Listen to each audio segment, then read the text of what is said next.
पान हंतार पादम भुजरे नमः स्वीयानां तन्निजाचार्यान् प्रणमामि मुहुर्मुहुः यदनुग्रहतो दन्तुः सर्वदुःखातियोगं तमहं सर्वदा वन्दे श्रीमद्वल्लभनन्दं अज्ञानतिमिरान्धस्य ज्ञानाञ्जनशलाकया चक्षुरुन्मीलितं येन तस्मै श्रीगुरवे नमः। नमामि हृदये शेषे लीलाक्षीरातिशायनं लक्ष्मीसहस्रलीलाभिः सेव्यमानं कलानिधिं चतुर्विंशतिवेस्तथा षड्भिर्विराजते योऽसौ पञ्चधा हृदये।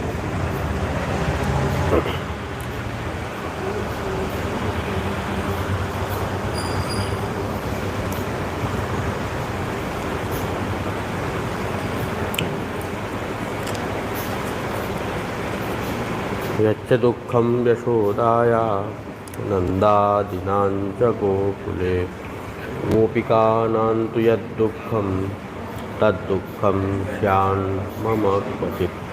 गोकुले गोपिकानां च सर्वेषां ब्रजवासिनां यत्सुखं समभूतं भगवान् किं विधास्यति।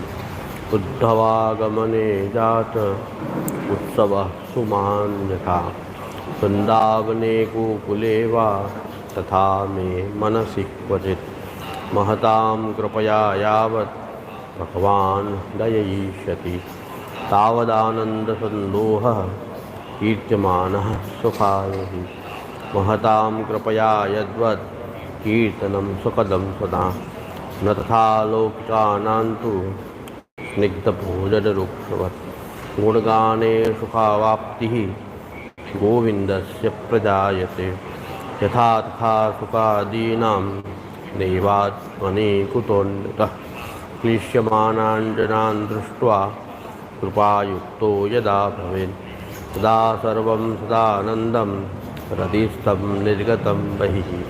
सर्वानन्दमयस्यापि कृपानन्दस्तु दुर्लभः तद्गतः स्वगुणान् श्रुत्वा पूर्णः प्लावयते जनान्। तस्मात् सर्वं परित्यज्य निरुद्धेहि सर्वदा गुणाः सदानन्दपरेर्गेया सच्चिदानन्दता ततः। अहं निरुद्धो रोधेन निरोधपदवीं गतः निरुद्धानां तु रोधाय निरोधं वर्णयामि ते। हरिणा ये विनिर्मुक्तास्ते मग्ना भवसागरे ये निरुद्धास्त एवात्र मोदमायान्त्यहर्निशं। संसारवेशदुष्टानाम् इन्द्रियाणां हिताय मे कृष्णस्य सर्ववस्तूनि भूम्न ईशस्य योजयेत्। पुणेष्वाविष्टचित्तानां सर्वदा मुरवैरिणः संसारविरहक्लेशौ नश्यातां हरिवत्सुखं। तदा भवेद्दयालुत्वम् अन्यथा क्रूरता मता बाधशङ्कापि नास्त्यत्र तदध्यासोऽपि सिद्ध्यति। भगवद्धर्मसामर्थ्यात् विरागो विषये स्थिरः गुणैर्हरिसुखस्पर्शात् न दुःखं भाति कर्हिचित्। एवं ज्ञात्वा ज्ञानमार्गात् उत्कर्षो गुणवर्धने अमत्सरैरलुब्धैश्च वर्णनीयाः सदा गुणाः। हरिर्मूर्तिः सदा ध्येया संकल्पादपि तत्र हि। दर्शनं स्पर्शनं स्पष्टं तथा गति सदा। श्रवणं कीर्तनं स्पष्टं पुत्रे कृष्णप्रिये रतिः। पायोर्मलांस्त्यागेन शेषभागं तन्नो नयेत्। यस्य वा भगवत्कार्यं यदा स्पष्टं न दृश्यते तदा विनिग्रहस्तस्य कर्तव्य इति निश्चयः। नातः परतरो मंत्रो नातः परतरस्तवः नातः परतरा विद्या तीर्थम नातः परात् परम। किसी वल्लभाचार्य प्रसन्न।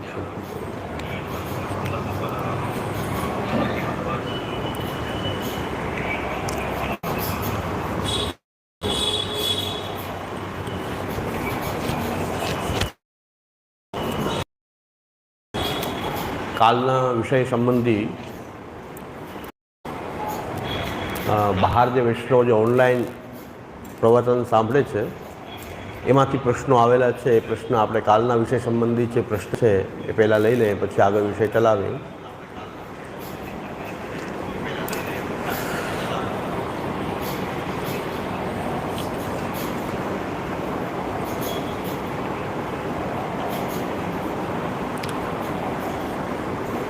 પ્રશ્ન ઓનલાઈન આવેલા છે. જાપાનથી ઓનલાઈન પ્રવચન સાંભળે છે એના પ્રશ્નો ઘણા બધા છે.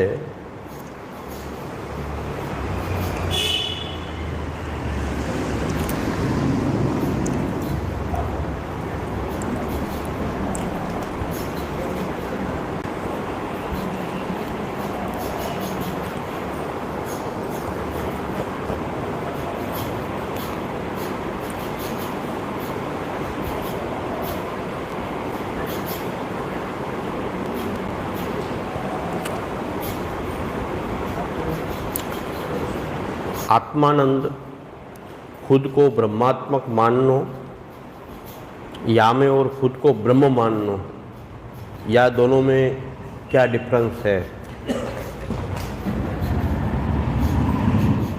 आत्मानंद और ब्रह्मानंद में क्या डिफरेंस है?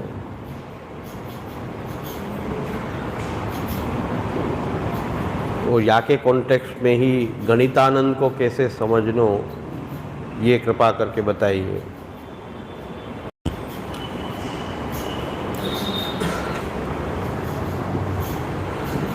પોતાને બ્રહ્માત્મક માનવું અને પોતાને બ્રહ્મ માનવું, અહમ બ્રહ્માસ્મિ, એ બેમાં શું ફરક છે? તો વેદનો જે સિદ્ધાંત છે, વૈદિક સિદ્ધાંત છે કે સર્વમ ખલુ ઇદમ બ્રહ્મ, તો બધું જ બ્રહ્માત્મક છે. જે કાંઈ પણ આ જગત છે, જળ ચેતન બધું જ બ્રહ્મ છે. અને ભગવાનનું જ આ એક વ્યાપક રૂપ છે. અને હું પણ એ બ્રહ્મનો અંશ હોવાથી બ્રહ્માત્મક છું. તો અંશાંશી ભાવ જે છે એ બ્રહ્માત્મક કહેવાથી અંશાંશી ભાવ ની સ્ફૂર્તિ રહે છે. ટોટાલિટીમાં જો બધું જ બ્રહ્મ છે એટલે હું પણ બ્રહ્મ છું એમ માનવું, એ બ્રહ્માત્મકતાની અનુભૂતિ છે. જગતમાં બ્રહ્માત્મકતા અને પોતાની અંદર પણ બ્રહ્મનો અંશ હોવાથી બ્રહ્માત્મકતા. તો પોતાને બ્રહ્મ માનવું એટલે કે હું સંપૂર્ણ રીતે હું જ વિભુ બ્રહ્મ છું. અંશાંશી ભાવ નહીં, હું સાક્ષાત અંશી જેવી ફિલિંગ છે, હું જ બ્રહ્મ છું, બાકી બધું જ મિથ્યા છે. તો એ પ્રકારનો જે ભાવ જે છે એ શાંકરો અને માયાવાદમાં અને શાંકર દર્શનની અંદર કે હું બ્રહ્મ છું, બાકી જે કંઈ દૃશ્ય દેખાય છે બધું જ મિથ્યા છે, અજ્ઞાન છે, અજ્ઞાન મૂલક. એટલે હું બ્રહ્મ છું. સામે કૃષ્ણ દેખાતો હોય તો કૃષ્ણ પણ મિથ્યા છે ને હું સાચો બ્રહ્મ છું. આ માયાવાદ છે, શાંકર દર્શન છે. ભગવત્પાદ શંકરાચાર્યજીનું આ દર્શન છે કે સામે કૃષ્ણ દેખાય, જે કંઈ સામે દ્રશ્ય દેખાય એ બધું મિથ્યા, અજ્ઞાન મૂલક છે. હું જે છું, જે મારી જે ચેતના છે સાક્ષાત, એ જ બ્રહ્મ છે. તો બ્રહ્માત્મક માનવું એ તો સૌત સિદ્ધાંત છે, આપણો સિદ્ધાંત છે. અને હું બ્રહ્મ છું, અહમ બ્રહ્માસ્મિ નો અર્થ જ્યારે અહમ ઉપર ભાર આવી જાય ત્યારે હું જ બ્રહ્મ છું, બાકી બધું જ જે છે અજ્ઞાનને કારણે કલ્પિત મિથ્યા છે. તો અહમ બ્રહ્માસ્મિનો જે સિદ્ધાંત છે, શાંકર દર્શનનો સિદ્ધાંત છે, એમાં અને બ્રહ્માત્મકતા માનવામાં આટલો ફરક છે. યુટ્યુબમાં ગોવર્ધન મઠ, અત્યારે જે શંકરાચાર્યજીના જે 4 મઠ છે એમાંથી ગોવર્ધન મઠના શંકરાચાર્યજી નિશ્ચલાનંદ સરસ્વતી, એમણે એવું એક ગેરજવાબદારીપૂર્વક નિવેદન કર્યું શ્રી મહાપ્રભુ વલ્લભાચાર્ય ચરણ માટે કે કોઈ વિદ્વાન વ્યક્તિ પાસેથી આવી અપેક્ષા ક્યારેય ન હોઈ શકે કે પોતાને સનાતન ધર્મના સૌથી મોટા આચાર્ય પોતાને જગતગુરુ માને અને એમનાથી પણ મોટા જ્ઞાનમાં, ભયમાં, સર્વ રીતે સંપ્રદાયના પ્રવર્તક આચાર્યના રૂપમાં શ્રી વલ્લભાચાર્યજી તો એમના કરતાં ઘણા બધા મોટા ગણાય. તો એક મોટા વ્યક્તિ પ્રત્યે આવું એક ગેરજવાબદારીપૂર્વકનું જે નિવેદન એ નિશ્ચલાનંદ સરસ્વતીએ કહ્યું છે,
મહાપ્રભુ વલ્લભાચાર્ય ચરણ માટે અત્યારના ગોવર્ધન મઠના જે શંકરાચાર્યજી નિશ્ચલાનંદ સરસ્વતીજીએ જે નિવેદન આપ્યું એ ઘણા જૂનું નિવેદન છે, પણ યુટ્યુબમાં અત્યારે ફરે છે કે શ્રી વલ્લભાચાર્યજીએ જે સુબોધની ટીકા ભાગવત ઉપર લખી એ શંકરાચાર્યજીના એમના જે પૂર્વાચાર્ય એટલે શંકર એ ગોવર્ધન મઠના જે પૂર્વાચાર્ય શંકરાચાર્યજી શ્રી શ્રીધર સ્વામી, એ શ્રીધર સ્વામીની ટીકા એમને વલ્લભાચાર્યજીએ સુબોધના રૂપમાં ખાલી થોડાક શબ્દોના ફેરફારથી આપી દીધી છે. બાકી સુબોધનીજીમાં કાંઈ નવું છે કાંઈ નહીં. જે શ્રીધર સ્વામીની જે ટીકા છે એમાં ખાલી શબ્દોનો ફેર કરી નાખ્યો છે, અમુક શબ્દો બદલાવી નાખ્યા છે. બાકી છે શ્રીધર સ્વામીની જે ટીકા છે એ જ પોતે સુબોધના રૂપમાં આપી છે. તો જે પોતે વૈદિક આખો જે સનાતન ધર્મ છે એના અમે સર્વોચ્ચ ધર્માચાર્ય એવું પોતાને માને છે નહીં, પણ એ તો એવું માને છે અહમ બ્રહ્માસ્મિ. એમનો સિદ્ધાંત અને સાધના અહમ બ્રહ્માસ્મિની છે એટલે બ્રહ્મ ઉપર ભાર આપવાને બદલે અહમ ઉપર ભાર જ્યારે વધારે આવી જાય તો ત્યાં તો સ્પષ્ટ છે કે ભાઈ શબ્દો ભલે એને હોય છતાં પણ અર્થ શ્રી આચાર્યચરણનો અર્થ અને શ્રીધર સ્વામીએ કરેલો અર્થ જે તત્વદર્શન ઉપર આધારિત છે એ તત્વદર્શનમાં જ મોટો ડિફરન્સ છે. આટલી સામાન્ય સમજ જો આટલા ઊંચા પદ ઉપર ધર્મના આટલા ઊંચા પદ ઉપર બેઠેલા વ્યક્તિને જો આટલી સાદી સમજ ન હોય એ બહુ આપણા માટે દુર્ભાગ્યપૂર્ણ કહેવાય કે ભાઈ તમારી સાધના અહમ બ્રહ્માસ્મિની છે અને તમે જગતને મિથ્યા કહો છો, અમે જગતને સત્ય કહીએ છીએ. તમે જે કૃષ્ણને સગુણ ઈશ્વર કહો છો, માયોપાધિક ઈશ્વર કહો છો, પરમ બ્રહ્મ નિર્ગુણ બ્રહ્મ તરીકે એને જોતા નથી. અમે તો એને બ્રહ્મેતિ પરમાત્મેતિ ભગવાનિતિ શબ્દતે. વલ્લભાચાર્યજી તો એમને બ્રહ્મ પરમાત્મા ભગવાન શ્રી કૃષ્ણ એમાં કોઈ નિર્ગુણ અને સગુણ ભેદ, કોઈ બ્રહ્મના બે પ્રકારના ભેદ તો વલ્લભાચાર્યજીના દર્શનમાં તો જોવા મળતા નથી. તો કઈ રીતે કોપી કરી કહેવાય? દર્શન જે મૂળ જે બેઝ જે છે એમાં જ એટલો ડિફરન્સ છે. તો આટલી સાદી સમજ પણ આટલા ઊંચા પદ ઉપર બેઠેલાને ન હોય એ બહુ દુર્ભાગ્ય અને દુઃખની વાત છે. અને પછી આપણે વાત કરીએ કે સનાતન ધર્મની એકતા થાય તો કેવી રીતે થાય? જે પૂર્વાચાર્યો પ્રત્યે, વલ્લભાચાર્ય ચરણ પ્રત્યે આપણને શાંકર સિદ્ધાંતોથી સંમત આપણે ન હોય પણ શંકરાચાર્યજી પ્રત્યે આપણે કોઈ દુર્ભાવ કે કોઈ અપમાનિત શબ્દો આદિનો પ્રયોગ આપણે શ્રી શંકરાચાર્યજી માટે ન કરી શકીએ. એમના વાતથી આપણે સંમત નથી. એમનું તત્વદર્શન આપણને ભલે માન્ય ન હોય, એવી રીતે વલ્લભાચાર્ય ચરણનું તત્વદર્શન જો એમને માન્ય ન હોય તો એ વાત બરાબર છે.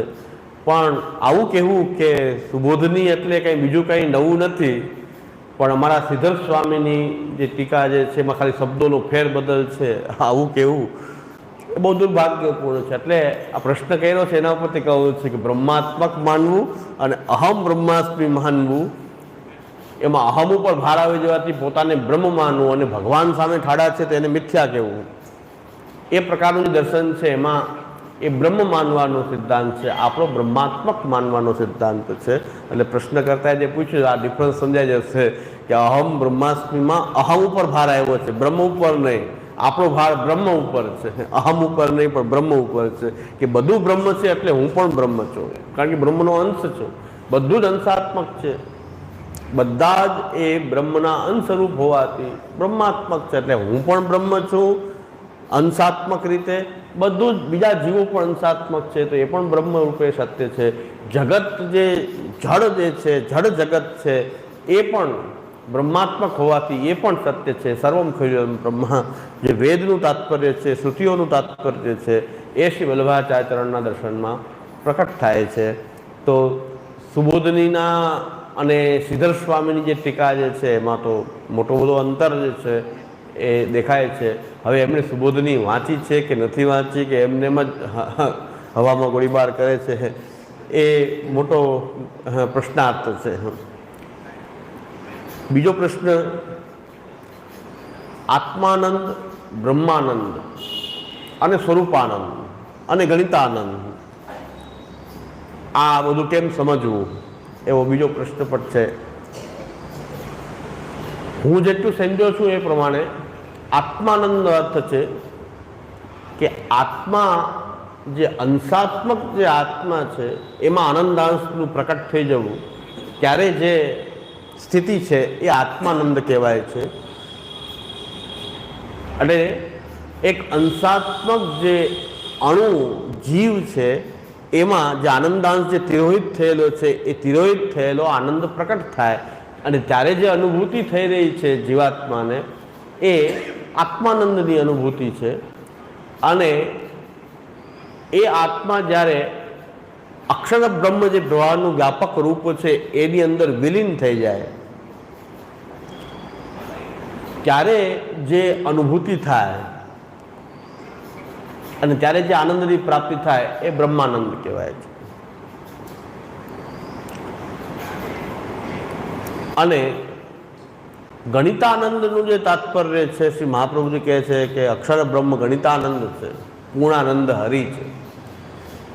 એ વિશે પણ જરાક આપણે સમજી લઈએ. પ્રાકૃતા સકલા દેવા ગણિતાનંદકમ બૃહદ. બૃહદ જે અક્ષર બ્રહ્મ ગણિતાનંદકમ બૃહદ, અને પૂર્ણાનંદો હરિસ્તસ્માત કૃષ્ણ એવ ગતિર્મમ. શ્રી મહાપ્રભુજી એવી આજ્ઞા કરે છે કે ભગવાન જ્યારે સૃષ્ટિ પ્રકટ કરવા ઈચ્છે ત્યારે પોતાનો જે ધર્મ જે છે સચ્ચિદાનંદ, પોતાની અંદર જે ભરેલો સચ્ચિદાનંદ જે છે એનો જે ચરણાશ્રિત જે અક્ષર બ્રહ્મ જે ના રૂપમાં ચરણમાં રહેલો છે એનો ભગવાન જ્યારે વિસ્તાર કરે છે એ રૂપ જે છે એ અક્ષર બ્રહ્મ કહેવાય છે. એ અક્ષર બ્રહ્મની અંદર સૃષ્ટિકાલમાં 5 વિભાગ થાય છે: પ્રકૃતિ, પુરુષ, કાલ, કર્મ અને સ્વભાવ. તો એ અક્ષર બ્રહ્મ જે છે એ ભગવાનનો ધર્મ છે. અને શ્રી મહાપ્રભુજીમાં આજ્ઞા કરે છે કે ભગવાનની ઈચ્છાથી થોમાં આનંદ જે છે ભગવાન તિરોહિત જેવો કરે છે. સાવ આનંદ તિરોહિત નથી ત્યાં, પણ તિરોહિત કરે છે. એટલે અક્ષર બ્રહ્મ નિરાકાર છે. તો એ નિરાકાર જે અક્ષર બ્રહ્મ છે, શ્રી મહાપ્રભુજી આજ્ઞા કરે છે કે અક્ષર અને પરબ્રહ્મ પુરુષોત્તમ એ ક્યારેય એકબીજાથી અલગ હોતા નથી. વસ્ત જોઈએ તો અક્ષર બ્રહ્મ પણ આનંદમય છે. એટલે જેવા ઠાકોરજી છે પૂર્ણાનંદ છે, એવું જ અક્ષર બ્રહ્મનું સ્વરૂપ પણ થાય છે. પણ ગણિતાનંદકમ કહેવાનું તાત્પર્ય છે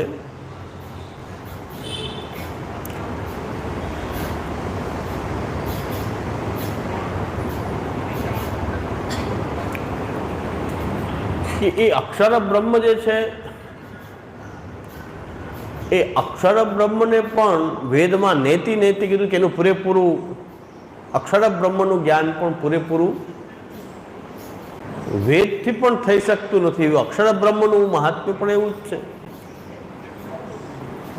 કારણ કે એ અક્ષર બ્રહ્મના એક અંશમાં આ કોટાનું આ કોટી બ્રહ્માંડ રહેલા છે જગત રૂપમાં. તો ગણિતાનંદકમ બૃહદ, તો જે આનંદની ગણતરી કરવામાં આવી છે એ સંપૂર્ણ અક્ષર બ્રહ્મની નથી, પણ એ અક્ષર બ્રહ્મના કોઈ એક પાર્ટમાં ગણિતાનંદકમ, એ ગણિતાનંદ જે છે એ ગણતરી જે કરવામાં આવેલી છે આનંદ, એ સંપૂર્ણ અક્ષર બ્રહ્મની પણ ન માની શકાય. કારણ કે સંપૂર્ણ અક્ષર બ્રહ્મ પણ જે બ્રહ્મરૂપ ભગવાનનું છે નેતિ નેતિ, એમાં પણ નેતિ નેતિ આવે છે. એટલે કે આટલું જ નહીં, એનાથી ઘણું બધું વધારે. એટલે ગણતરી કરવામાં આવેલી છે એટલો જ અક્ષર બ્રહ્મ નથી, પણ અક્ષર બ્રહ્મના કોઈ અંશની ગણતરી કરવામાં આવે છે. એટલે કમ પ્રત્યે લાગે એટલે ગણિતાનંદ કમ બૃહદ. તો અક્ષર બ્રહ્મ અને પરબ્રહ્મ બે સમાન છે, આનંદમય છે. વસ્ત જોઈએ તો બે આનંદમય છે. પણ ગણિતાનંદકમ કહેવાનું તાત્પર્ય છે કે જ્યાં આનંદની ગણતરી અક્ષર બ્રહ્મના આનંદની ગણતરી કરવામાં આવેલી છે, એ ગણિત આનંદ જે છે એ ગણિતાનંદ જે છે એ ઓછો છે, એટલો જ અક્ષર બ્રહ્મ નથી. એવું તાત્પર્ય પ્રકટ થાય છે કે અક્ષર બ્રહ્મ જેટલો આનંદની ગણતરી કરવામાં આવે છે એટલો જ નથી, પણ એનાથી બહુ વિસ્તાર મોટો છે. નેતિ નેતિ, નેતિ નેતિનો અર્થ છે ન ઇતિ ન ઇતિ, આટલું જ નહીં આટલું જ નહીં, એનાથી ઘણું વધારે. જેટલું કહ્યું છે એટલું જ નથી. એટલે ગણિતાનંદ જેટલો ગણતરી કરવામાં આવી છે એટલો જ અક્ષર નથી. એને કહેવાય છે ગણિતાનંદકમ બૃહદ. એટલે પૂર્ણાનંદો હરિસ્તસ્માત અને ભગવાન જે છે એ પૂર્ણાનંદ રૂપ શ્રી કૃષ્ણ છે. એનું એ પૂરેપૂરું સ્વરૂપ જે છે એ શ્રી કૃષ્ણ છે. એટલે ભગવાન જે પ્રકટ થયા છે શ્રી કૃષ્ણ એ પૂર્ણ છે. એ બ્રહ્મ જે વર્ણન કરવામાં આવ્યું છે એ પૂરેપૂરો અખંડ બ્રહ્મ જે છે એ શ્રી કૃષ્ણ છે. એટલે શ્રી કૃષ્ણની શરણમાં કૃષ્ણ એવા ગતિર્મમાંથી આપણે શ્રી કૃષ્ણની શરણમાં જાય છે. ગણિતાનંદમાં એમ લોકોને એમ થાય છે કે અક્ષર બ્રહ્મ ગણિતાનંદ છે, ભગવાન પૂર્ણાનંદ છે. પણ ગણિતાનંદ જેટલો છે, જેટલો આનંદની ગણતરી કરવામાં આવેલી છે એ ગણિતાનંદ પણ એટલો ઓછો છે, કારણ કે એનાથી બૃહત છે અક્ષર. જેટલો ગણતરી કરવામાં એટલું જ અક્ષર નથી. અક્ષર પણ બહુ મોટું છે અને ભગવાન છે એ પૂર્ણાનંદ છે. તો એ પૂરેપૂરું જે બ્રહ્મનું જે સ્વરૂપ જે છે એ શ્રી હરિ શ્રી કૃષ્ણ છે. લોકો ઊંધું સમજી બેઠા છે કે ગણિતાનંદ કહેવાથી અક્ષર બ્રહ્મ બહુ નીચી કક્ષા છે, જે ગણતરી થઈ શકે છે. ગણતરી પૂરેપૂરા અક્ષર બ્રહ્મની પણ ગણતરી થઈ શકતી નથી. પણ ગણિતાનંદ કમ, ત્યાં ગણિતાનંદ પણ એ ગણિતાનંદ જે છે એના કરતાં અક્ષર મોટો છે. જે અક્ષરમાં ગણતરી કરવામાં આવી છે તૈત્તરીય ઉપનિષદમાં, આનંદવલ્લીમાં જે ગણતરી તૈત્તરીય ઉપનિષદમાં કરી છે એટલો જ અક્ષર બ્રહ્મ નથી, એવું તાત્પર્ય છે. વસ્તુ તો એ પણ આનંદમય જ છે. એટલે ભગવાન જેમ પૂર્ણાનંદ છે એવો જ અક્ષર બ્રહ્મ પણ ભગવાનનો ધર્મ એમાંથી પ્રકટ થયેલો છે.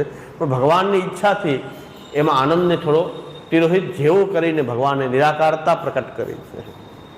એટલું તાત્પર્ય ગણિતાનંદનું થાય છે. સ્વરૂપાનંદ ભગવાનના સાક્ષાત પ્રભુના જે સ્વરૂપનો જે આનંદ એ સ્વરૂપાનંદ કહેવાય છે. જે આપણા ઠાકોરજીનું જે સ્વરૂપ આપણી સામે પ્રકટ થાય છે ને એનો જે આપણે આનંદ આપણને પ્રાપ્ત થાય એ સ્વરૂપાનંદ આપણે જે લઈ રહ્યા છીએ એ સ્વરૂપાનંદ છે. ભગવાનના સ્વરૂપનો આનંદ આપણે જ્યારે પ્રાપ્ત કરી રહ્યા છીએ એ સ્વરૂપાનંદ છે. એટલે બીજું, કથા શ્રવણના 5 ફલ બતાવ્યા છે, તો પછી નિષ્કામતા કેમ રહેશે આમાં?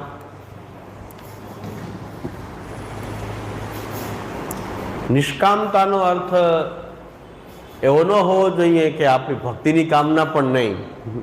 નિષ્કામતાનો અર્થ ભક્તિની કામના નહીં કે કોઈ ભક્તિ વિષયક મનોરથ પણ નહીં, એવો અર્થ નિષ્કામતાનો નથી. પણ લૌકિક, વૈદિક કે મોક્ષાદિકની કામનાઓથી રહિત એ આપણી નિષ્કામતા છે. તો નિષ્કામતાનો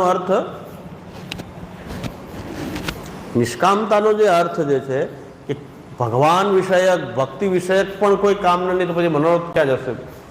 ઠાકોરજીના સુખના જે મનોરથ છે, ઠાકોરજીની ભક્તિ આપણી વૃદ્ધિ થાય એવી આપણી અંદર કામના છે, એ બધી કામનાઓનો નિષેધ નથી. નિષ્કામતાનો અર્થ એવો નથી કે ભાઈ ભક્તિ વિષયક કામનાઓ પણ ન હોય. અને જે 5 ફલ જે બતાવ્યા છે એ બધા અલૌકિક ભક્તિ વિષયક ફલ બતાવ્યા છે. અને ભગવાનના ગુણગાન આપણે કરીએ છીએ ત્યારે ભગવાનમાં આપણો પ્રેમ દ્રઢ થાય એટલા માટે કરીએ છીએ. પણ એના 5 ફલ તો પ્રકટ થઈ શકે છે. હવે 2 વસ્તુ છે કે 5 ફલ મેં કહ્યા કે ભાઈ કથામાં આવતી અરુચિ દૂર થાય, પહેલું ફલ. બીજું, સાંસારિક તૃષ્ણાઓનો નાશ થાય. ત્રીજું ફલ એ પારલૌકિક કામનાઓની નિવૃત્તિ થાય, ચિત્તની શુદ્ધિ થઈ જાય. ચોથું ફલ ભગવત ભક્તિની વૃદ્ધિ થાય. 5મું ફલ ભગવત ભક્તોનું સખ્ય થાય, ભગવત ભક્તોનો સંગ મળે. ઉદ્ધવજી જેવા કોઈ ભક્ત પણ આપણી સામે આવી જાય, આપણે કથા કરતા હશું તો ભક્ત પણ ખેંચાઈને આવીને આપણને કથા સંભળાવશે. ઉદ્ધવાગમને જાત ઉત્સવ સુમાન્યતા, વૃંદાવને ગોકુલે વા તથા મેં મનસે. આપણે કથા જ ન કહેતા હોય તો ઉદ્ધવજી જેવા ભક્તો આપણને જોઈને દૂર ભાગે કે આ તો સાંસારિક લોકો છે, કથા જ નથી કરતા. ભગવત ગુણગાન કરતા હોય તો ભક્ત કોઈ પાસે આવે? ભગવત ગુણગાન કરતા હોય એની પાસે ભક્ત આવે. તો ભક્ત શું કામ આવે? કે જે સાંસારિક વાતો ચિતો કરતા હોય ત્યાં ભક્તો તો આવે જ. જ્યાં ભગવત ગુણગાન કરતા હશે ત્યાં ભક્તો પણ આપોઆપ ત્યાં આવે છે. એટલે આ 5 તો ભગવત વિષયક ફલ છે. આમાંથી આપણે એમ કહીએ કે ભાઈ સાંસારિક તૃષ્ણા મારી દૂર થાય મારા ચિત્તની શુદ્ધિ થાય એટલા માટે ભગવદ્ ગુણગાન કર્યું હતું. એટલા માટે આપણે ભગવદ્ ગુણગાન નથી કરતા, પણ ભગવદ્ ગુણગાન કરનારને આ 5 ફળ મળી જાય છે. સામાન્ય ઉદાહરણ આપું, કોઈ લગ્ન કરે તો દીકરીને એના મા બાપ દહેજ આપે તો દહેજ તો આવવાનું જ છે. મા બાપ એના દીકરીના સુખ માટે કંઈક દહેજ આપે, કરિયાવર.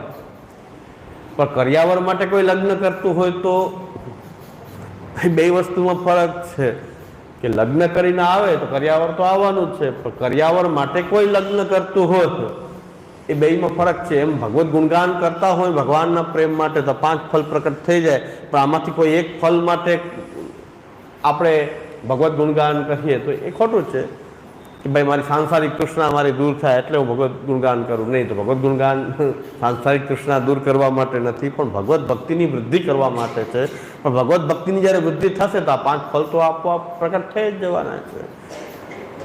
તો મુખ્યત્વે ભગવદ્ ભક્તિની વૃદ્ધિ માટે જ આપણે ત્યાં ગુણગાન છે, પણ ગુણગાન કરનારને આ ફળ આપોઆપ પ્રાપ્ત થઈ જાય છે. એટલે નિષ્કામતાનો અર્થ એવો ન કરવો જોઈએ કે કોઈ ભક્તિની કામના પણ ન હોવી એને નિષ્કામતા. એવી નિષ્કામતા પછી આપણે જોતી નથી. ભક્તિની કામના તો આપણી અંદર હોવી જોઈએ. ભગવત પ્રેમની કામના તો હોવી જોઈએ કે મારો પ્રેમ ઠાકોરજીમાં વધે. એવી કામનાથી રહિત ન થઈ શકાય. એટલે આ કાલના ઓનલાઈન પ્રશ્ન લગભગ બધા આવી ગયા છે, પણ બધા આત્માનંદ, બ્રહ્માનંદ, સ્વરૂપાનંદ, ગણિતાનંદ એ બધા વિશે પ્રશ્ન કરેલા છે.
વૈષ્ણવોએ સુદર્શન કવચ એવો કોઈ ગ્રંથ શ્રી મહાપ્રભુજીનો નથી અને ક્યારેય કરાય નહીં. કરે તો અન્યાશ્રય જ થાય. એમાં તો શત્રુઓને મારી નાખો, ચૂર ચૂર કરી નાખો એવું લે. એવા બધા મારા વેરીઓને મારી નાખો. તો શ્રી મહાપ્રભુજી આવા ગ્રંથો કેમ લખી શકે? મારી નાખો, કાપી નાખો. એટલે ચૂર જે વિવેક દરિયાશ્રયનો બોધ કરતા હોય મહાપ્રભુજી, તો આવા ગ્રંથો મહાપ્રભુજીના તો ન હોઈ શકે. તો સુદર્શન કવચ એ શ્રી મહાપ્રભુજીનો ગ્રંથ નથી અને ક્યારેય એવા પાઠ કરવા નહીં. કરવાથી અન્યાશ્રય જરૂર થાય છે. જો કરે તો અન્યાશ્રય જ થાય. ઘરમાં ઠાકોરજીની સેવા બિરાજે છે અને ઘરના વૈષ્ણવ એ ઠાકોરજી માટે ઘણી વખત ન બોલવાનું બોલતા હોય છે. તો અને ઠાકોરજી માટે દૂધ, મિશ્રી વગેરે સામગ્રી ભોગ ધરવા માટે સિદ્ધ કરીએ તો પણ બોલતા હોય છે. તો શું કરવું? અને એ સામગ્રી ઠાકોરજીની સામગ્રી ભોગ ધરે પ્રસાદ તો ગ્રહણ કરે જ.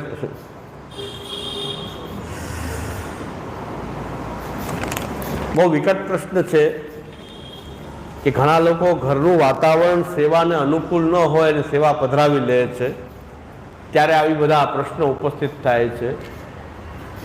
ઘરમાં ઠાકોરજીની અવહેલના થાય એવું વાતાવરણ હોય એણે ક્યારેય ભગવત સેવા પહેલાં તો પધરાવવી ન જોઈએ. ઠાકોરજીનું અપમાન થાય એવા લોકોએ ઠાકોરજીની સેવા પધરાવવાની ઉતાવળ ન કરવી જોઈએ, પણ એ સમયે કથા કરવી જોઈએ. શ્રવણ, કીર્તન, સ્મરણથી જ નિર્વાહ કરવો જોઈએ.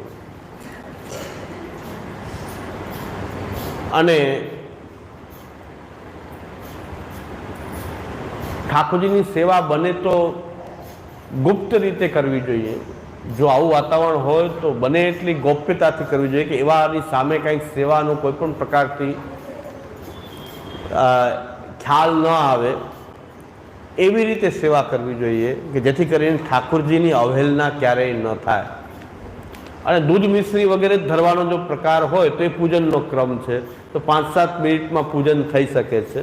એમાં સેવાની જેમ એનો વિસ્તાર કરવાની કોઈ આવશ્યકતા, પૂજનનો દૂધ મિશ્રી ધરવીને 3 કલાક સુધી મંગલ ભોગ ને રાજભોગ ને બધી મિશ્રીમાં ભાવના કરીને બપોર પાઠવી, એ તો ખાલી મનને સંતોષ આપવાની વાત છે. બાકી પૂજા વિધિ 5-7 મિનિટ 10 મિનિટ કરવામાં આવે. દૂધ મિશ્રી ધરીને બપોર પાડવી એટલે લાગે મેં બહુ કર્યું, કાંઈ બહુ નથી કર્યું.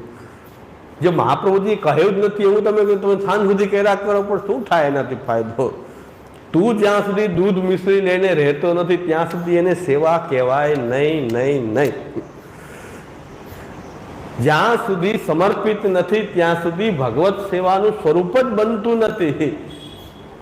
તો આ પૂજન છે ખાલી, અને પૂજનમાં બહુ એટલો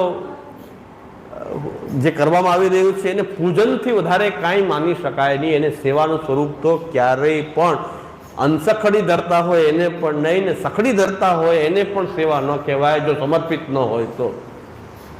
સખડી ભોગ ધરતા હોય ને ઠાકોરજીને સમર્પિત ન હોય, સેવાનો સમર્પણનો ભાવ ન હોય, દાસત્વનો ભાવ ન હોય, તો સખડી ભોગ ધરતા હોય તો પણ એ સેવા નથી. સખડીથી સેવા નહીં થાય. સેવા સમર્પણ યુક્ત હોય. અસમર્પિત વસ્તુ નામ તસ્માદ વર્જનમ આચરેત. તો સેવા સમર્પણથી જ સેવા છે. બાકી આને સેવા ન કહી શકાય. દૂધ મિશ્રી ધરવા એ ખાલી મન મનાવવાની વાતો છે. આપણે પોતાની જાતને છેતરીએ છીએ ને ભગવાનને છેતરીએ છીએ. આ બધી ક્રિયા એવી છે કે ઠાકોરજીની સાથે છેતરપિંડી ને આપણી પોતાની જાત સાથે છેતરપિંડી છે. એના કરતાં પૂજા માનવી જોઈએ. ને જો આપણે પોતાની જાતને અને ઠાકોરજી બેયને ન છેતરવા હોય તો ખાલી એને પૂજા જ માનાય. મહાપ્રભુજી પૂજાની આજ્ઞા આપે છે. આ તો આચાર્યની આજ્ઞા છે કે આ પૂજા એ ઠાકોરજીની મહાપ્રભુજીની આજ્ઞા છે. પૂજન તો ભગવત પૂજન તો છે, એમાં કોઈ ના નહીં, પણ સેવા માનતો હોય તો એ તો ક્યારેય સેવાનું સ્વરૂપ જ બનતું નથી. આવી કોઈ સેવા હોતી જ નથી. પછી 10 દૂધની સામગ્રી કરે, 10 મેવા રોજ ધરે, એ બધું પૂજન છે. ભગવત પૂજન પત્રમ પુષ્પમ ફલમ ત્વજમ યોમે ભક્ત્યા પ્રયચ્છતિ તદહમ ભક્તિ પરમ અશ્નામી પ્રયતાત્મા. ખાલી પૂજન સિવાય એને સેવા તો ન જ કહેવાય, ક્યારેય પણ ન કહેવાય. એ સમજી લ્યો પહેલા. હવે તમે જો ખાલી દૂધ મિશ્રિત ધરો છો અને ઘરમાં જો તમે આવું બહુ મોટું બવંડર કરતા હો તો એ સમેટી લ્યો, અને 5 મિનિટ એક મિશ્રીની કણી ધરીને ઠાકોરજી પુઢાવે અને મનથી શ્રવણ કીર્તન સ્મરણમાં વધારે ભાર દેવો, જેથી કરીને પ્રભુની અવહેલના ન થાય. ઠાકોરજીની સેવા કરવાથી અપમાન થાય ઠાકોરજીનું, એવું વાતાવરણમાં એક તો ભગવત સેવા કરાય નહીં. અને દૂધ મિશ્રી ધરવાનો જો ખાલી જો ક્રમ હોય તો પછી એ પૂજન છે. પૂજન 5-7 મિનિટની ગમે ત્યારે 5-7-10 મિનિટમાં પૂજા પણ થઈ શકે. મિશ્રીની કણી ધરીને પણ પૂજન થઈ શકે. તો એ રીતે ઠાકોરજીને જગાવી સ્નાન કરી પુષ્પ આદિ ધરી અને ભોગ ધરી ધૂપદીપ પરિક્રમા એ 5 મિનિટનો ક્રમ ગમે ત્યારે ભોજન પહેલાં જયમાં પહેલાં ગમે ત્યારે નભાવી શકાય. તો એક તો આ લોકો જે આવા વિરોધી હોય સેવાના ઠાકોરજીના, એની સામે સેવાનો મોટો વિસ્તાર કરીને કંઈ કરવું જોઈએ નહીં. અને સેવા તો પધરાવવી જોઈએ જ નહીં. જ્યાં સુધી પ્રભુનું અપમાન થાય એવું વાતાવરણ હોય ત્યાં સુધી સેવા તો પધરાવાય નહીં. તો એની માટે ગુણગાન એ મોટો, એની માટે ગુણગાન જ એક અનુકલ્પ છે કે ભગવત ગુણગાન કરવું જોઈએ. એને ગુણગાનથી એ નિર્વાહ કરવો, શ્રવણ કીર્તન સ્મરણથી નિર્વાહ કરવો જોઈએ. એટલે આ સ્પષ્ટ છે. અને ગુપ્ત રાખીને કરવું જોઈએ. જો આવા જો કોઈ બહિર્મુખ લોકોની સાથે આપણે રહેવાનું થતું હોય તો એનાથી ગુપ્ત રાખવું જોઈએ સેવાને.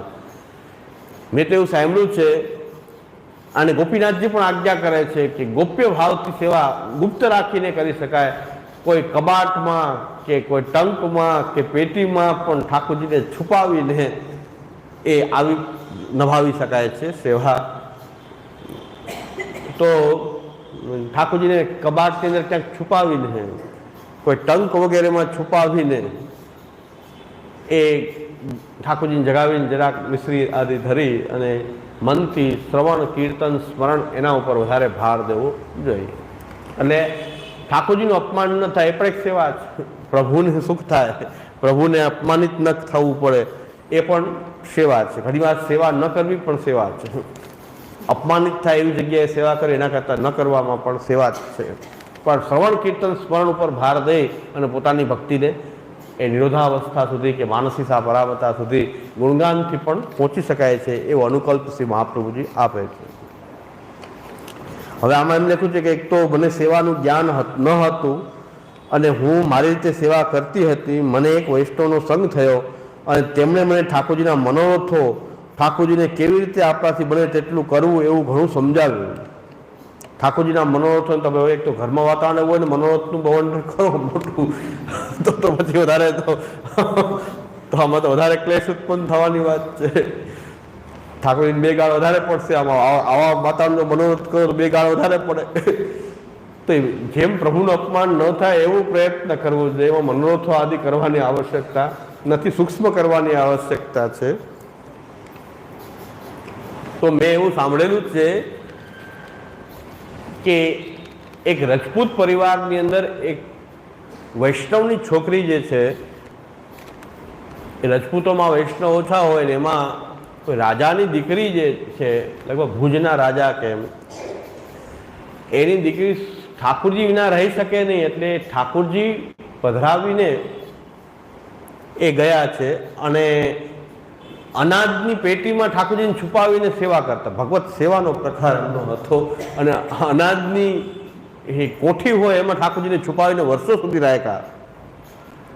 ક્યારેક એમને જ્વર કે તબિયત બહુ એમની ખરાબ થઈ ત્યારે ઠાકોરજીને જગાવી શક્યા નહીં તો બીજા કેવું કોને આવ્યા?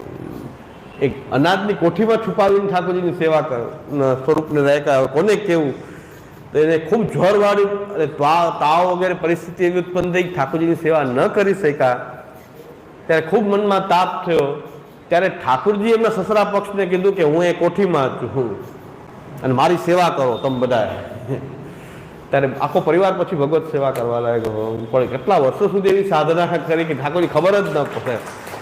કારણ કે ખબર પડે તો ઠાકોરજીનું અપમાન થાય, સેવા કોઈ કરવા દે નહીં. તો અનાજની કોઠીમાં છુપાવીને વર્ષો સુધી ઠાકોરજીની સેવા એ કરતા. હા, તો ગોપ્ય ભાવ ગોપ્ય રાખીને જ કરવું જોઈએ. જ્યારે વિરોધી વાતાવરણ હોય તો ગોપ્ય રાખવાની આવડત હોવી જોઈએ.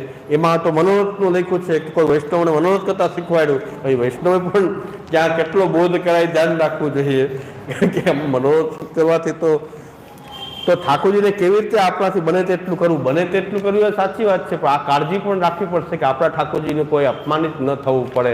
એ કાળજી આપણે રાખવી જોઈએ. એટલે મને લાગે છે કે સમાધાન થઈ ગયું હશે પ્રશ્નનું.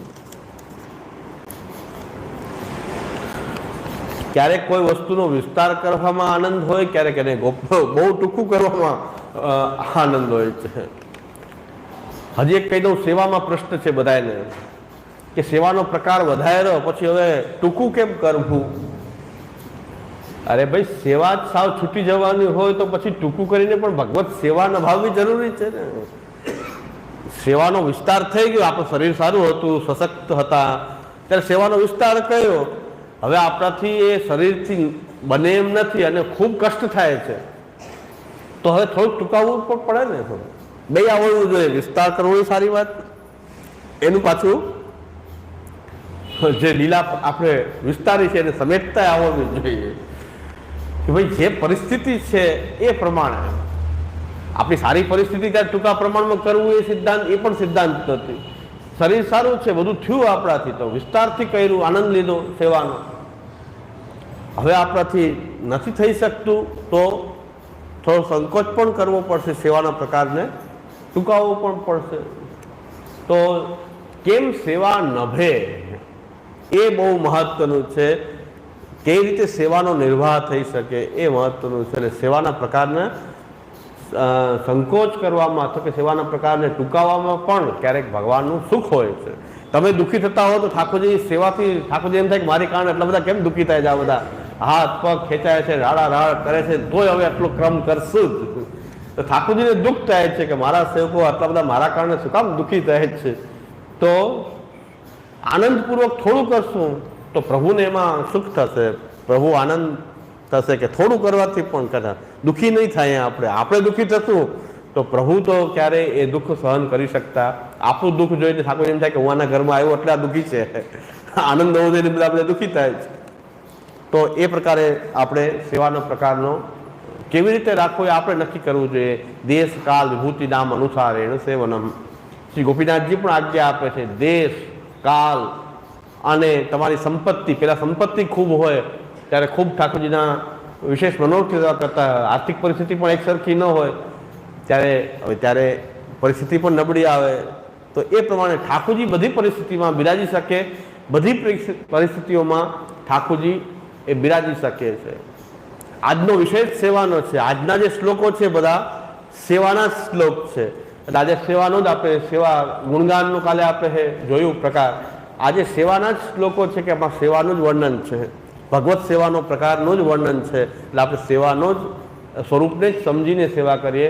હું તો એમ કહું છું કે પથારીમાંથી જો ઊભા થઈ શકતા હોઈએ આપણે પોતે નાહી શકતા હોઈએ, ખાઈ શકતા હોઈએ, ત્યાં સુધી સેવા આનંદથી થઈ શકે, એમાં કોઈ ચિંતાની વાત નથી. ઊભા થઈ શકીએ, નાહી શકીએ, ખાઈ શકીએ, આપણા હાથે આટલું જો થઈ શકતું હોય ત્યાં સુધી ભગવત સેવા આપણી એવી છે કે થઈ શકે. જો ઊભા ન થઈ શકતા હોય, ખાઈ પણ ન શકતા હોય, પથારીમાંથી ઊભું થવું જ શક્ય ન હોય, ત્યાં ભગવત સેવા ન થઈ શકે. સેવા એવી છે કે જો આપણે ઊભા થઈને આપણો દેહનું કાર્ય કરી શકતા હોય તો સેવા. ઠાકોરજી તો છોટા જ હોય છે, દેહ એવડો મોટો હોય છે. ઠાકોરજી વસ્ત્ર ધરાવવા તો આટલા ઠાકોરજી હોય, વસ્ત્ર ધરાવવા આટલું કોઈ આપણે તો આટલા વસ્ત્ર પહેરવા પડે. જો આટલા વસ્ત્ર આપણે પહેરી શકતા હોઈએ, 5 ફૂટ 6 ફૂટના માણસને શરીર ઢકાય એટલું વસ્ત્ર પહેરી શકતા હોય, તો ઠાકોરજીનું વસ્ત્ર ધરાવવામાં કોઈ જાતનો શ્રમ ન હોવો જોઈએ. આપણે પોતાની જાતને આખા સાબુથી વ્યવસ્થિત નાહી શકતા હોઈએ ઊભા રહીને બાથરૂમમાં, એમાં કાંઈ વાંધો ન આવતો તો ઠાકોરજીને જરાક આમ સ્નાન કરાવવું. 2 ચમચી જલમાં પણ સ્નાન થઈ જાય ઠાકોરજી. ખાલી જલ જરાક ઉપર કરીએ, આખું શ્રીઅંગ ઠાકોરજીનું આખું શરીર પલરે અને ઠાકોરજીનું એક શ્રીઅંગ ભીંજાય એટલું જલ કરીએ ઠાકોરજી ઉપર, એટલું સ્નાન તો આપણે ઠાકોરજીને કરાવી શકીએ જો આટલું નાહી શકતા હોય તો. અને આપણા હાથે જો ખાઈ શકતા હોય તો એ થાળી ઠાકોરજીને સન્મુખ ખાલી ભોગ ધરવામાં કોઈ પ્રકારનો વાંધો હોવો જોઈએ નહીં. હવે બનતું નથી કહેવાવાળાનો એ થોડું મન થાય કે હોય છે કે ભગવાનથી કંઈ કંટાળ્યા હોય છે, એવું બને કદાચ કે હવે બહુ થઈ ગઈ સેવા, હવે પ્રભુથી કદાચ કંટાળ્યા હોય કે હવે છૂટાછેડા જ માંગતા હોય. બાકી તો પોતે નાહી શકે, પોતે ખાઈ શકે, પોતાની રસોઈ બનાવી શકે, પોતે ચાલી શકે, ફરી શકે, અને પછી સેવા ન થઈ શકે તો એ થોડા કંટાળ્યા હોય સેવાથી, બીજું કોઈ કારણ નથી. બાકી એક પગલું આપણે ચાલીએ તો ઠાકોરજી તો 19 પગલા ઠાકોરજી ચાલે. થોડીક સેવામાં આગળ જાય તો ઠાકોરજી 19 પગલા ચાલીને સેવા કરાવે છે.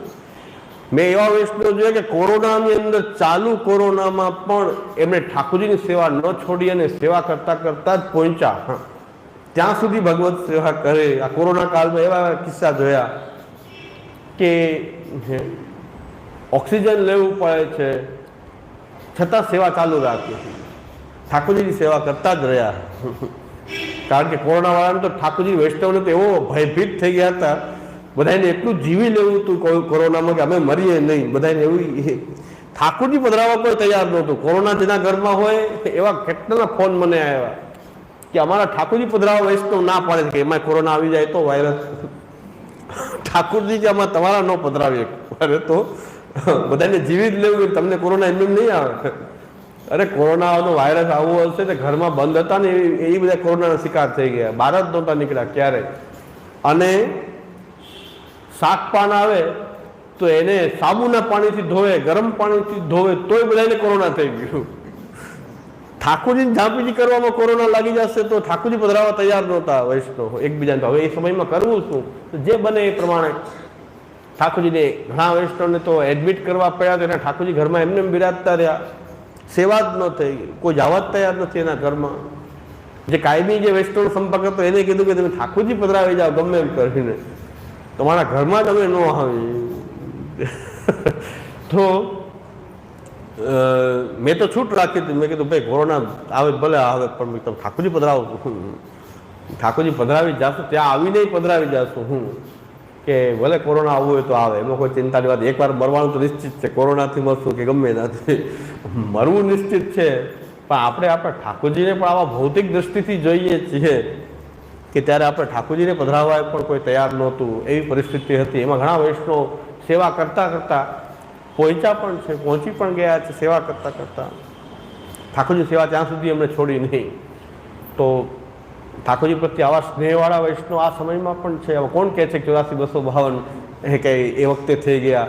આ સમયમાં પણ ઠાકોરજીને આવા પ્રેમ કરવાવાળા વૈષ્ણવના દર્શન થાય છે. પણ જે બહુ વખણાય છે એમાં એવો પ્રેમ વગેરે નથી હોતો, પણ જે છુપાયેલા જે છે એ ખરેખર બહુ ઉત્તમ કોટીથી એ ભક્તિને સમજીને એ ભક્તિ સાધના કરતા હોય છે. એટલે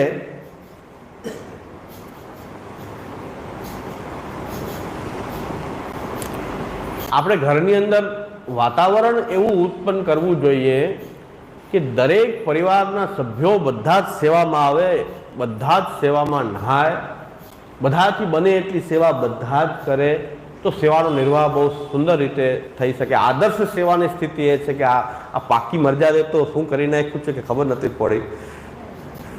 પાકી મર્યાદે તો આપણી સેવાની વ્યવસ્થા જ તોડી નાખી આખી.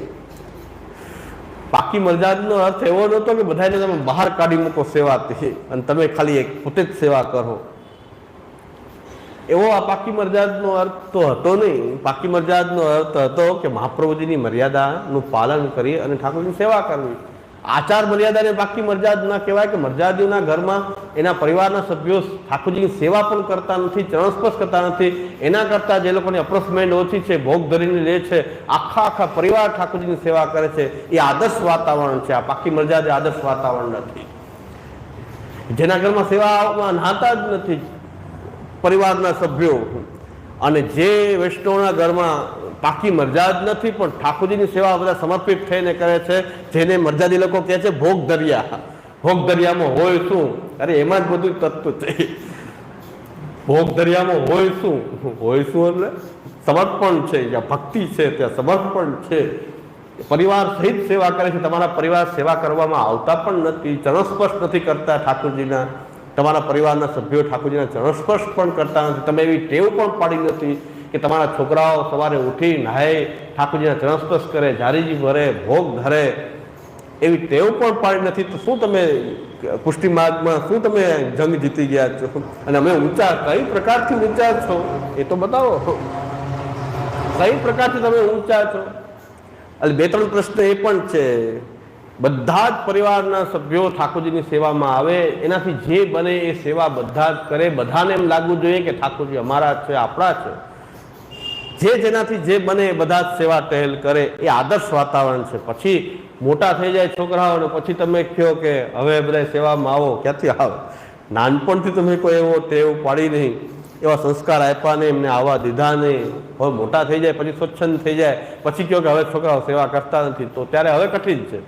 પછી એને લાવવા કઠિન છે, પણ પ્રારંભથી તો આપણે ઘરમાં જેવું વાતાવરણ હોય, અને દીકરામાં ભૂલ ખાઈ ગયા હોય તો દીકરામાં ભૂલ ન ખાતા. હું તો એમ કહું છું, દીકરાઓને તો એને નાનપણથી ટેવ પાડો. દીકરાઓની દીકરીઓ જે કાંઈ હોય એને નાનપણથી સેવામાં લાવો ને. એને કંઈ પાકી મર્યાદાને કારણે એને દૂર કરશો તો તમારા છોકરાની હાલત થાય. એમ બધા આ લોકો પણ બહિર્મુખતા પાછી વધશે. એના કરતાં છોકરાઓને ભૂલ ખાઈ ગયા હોય તો વાત જવા દો, પણ છોકરાઓને બધા સેવામાં આવો, નહાઓ, તમારાથી શિંગાર કરો, સામગ્રી ધરો, દારીજી ભરો, બધી સેવા આપો, બધી સેવા એમની પાસે કરાવો. તો સેવામાં એમની રુચિ જાગૃત થાય અને એ ઠાકોરજીથી જોડાયેલા રહે. એ આદર્શ વ્યવસ્થા શ્રી મહાપ્રભુજીના મતે એ આદર્શ વ્યવસ્થા છે. પાકી મર્યાદામાં કોઈ સેવામાં ન આવતો એને 2 જણા હુતી 2 જણા સેવા કરતા હોય તો એ આદર્શ વ્યવસ્થા નથી, એ સંપ્રદાયની આદર્શ વ્યવસ્થા નથી. જેમ આપણે ત્યાં સંન્યાસ છે, એ સંન્યાસને બધા ઊંચા માને છે. મહાપ્રભુજી કહે છે કે સંન્યાસ તો મધ્યમ પ્રકાર છે, અને ગૃહસ્થાશ્રમમાં રહીને ભગવત સેવા કરવી એ ઉત્તમ પ્રકાર છે. ઘર છોડીને સંન્યાસ લઈ અને ભગવત ભજન કરે, મહાપ્રભુજી કહે છે તો મધ્યમ છે. આખો ગ્રસ્થાશ્રમમાં રહીને અને ભગવાનને સમર્પિત થઈને સેવા કરે, એ ગ્રસ્થાશ્રમમાં રહેનારાને મહાપ્રભુજી સંન્યાસ કરતા ઉત્તમ માને છે. ઉદ્ધવાદી મધ્યમ ભાવ બોધકાય નમઃ. ઉદ્ધવજીનો મધ્યમ ભાવ કહે છે, કારણ કે સંન્યાસની આજ્ઞા કરી ભગવાને. એ તો મધ્યમ વસ્તુ કીધી. ઉત્તમ વસ્તુ સમર્પિત થઈને ભગવત સેવા કરવી. આજના શ્લોક પણ એ જ છે. કદાચ ભૂલ થઈ ગઈ હોય તો વાંધો નહીં, પણ હવે આ ભૂલને દીકરાના દીકરાઓમાં પણ ચાલુ રાખવી. દીકરાઓને તો તમે વિમુખ કર્યા, એ પાપ તો કર્યું, પણ હવે આગલી પેઢીને તો સન્મુખ કરવાનું કંઈક પુણ્ય કરો. એ પાપ તો થયું, એ પાપની ભરપાઈ હવે કે આગલી પેઢીને તમે સેવામાં લાવો, કે તમારાથી જે બને એ કરો. અને ઠાકોરજીની સેવા તો જ આપણા ઘરમાં બિરાજશે, બાકી તો ગ્વાલબંડીઓમાં ઠાકોરજી પધારે છે. ની વાત એ છે કે મરજાદી તો ઠીક, મરજાદીના રવાડે ચડી જવા અંશખડિયા અને મિશ્રી ભોગ વાળા પણ એમ કે તમે બહારનું ખાનપાન કરો છો એટલે મિશ્રી ભોગ વાળા ઠાકોરજીને અડવા ન દે પોતાના ઠાકોરજી. અમે એટલા છોકરાઓને એમ કે તમે બહારનું ખાનપાન કરો છો, મિશ્રી ભોગમાં એવી અપરસ, મિશ્રી ભોગમાં એવી અપરસ રાખે કે છોકરાઓને ન આવવા દે.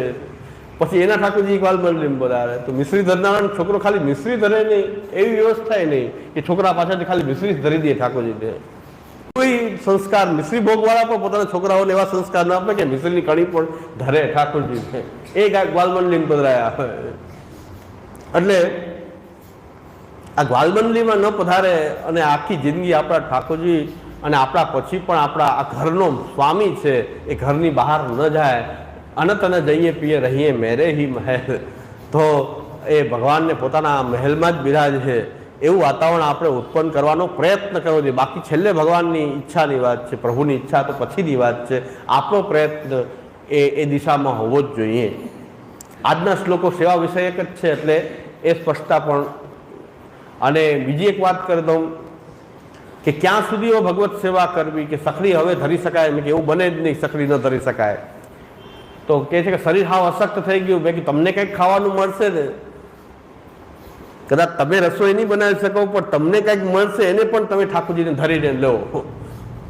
આ ભલે ગમે એટલે મને ગાળો પડવાની જ છે મને કે આ તો હવે આવું સાવ કેવી વાત કરે છે, પણ હવે આપણી સાવ અશક્તિ છે કે આપણે રોટલી શાક પણ બનાવીને ઠાકોરજીને ધરી શકીએ એમ નથી.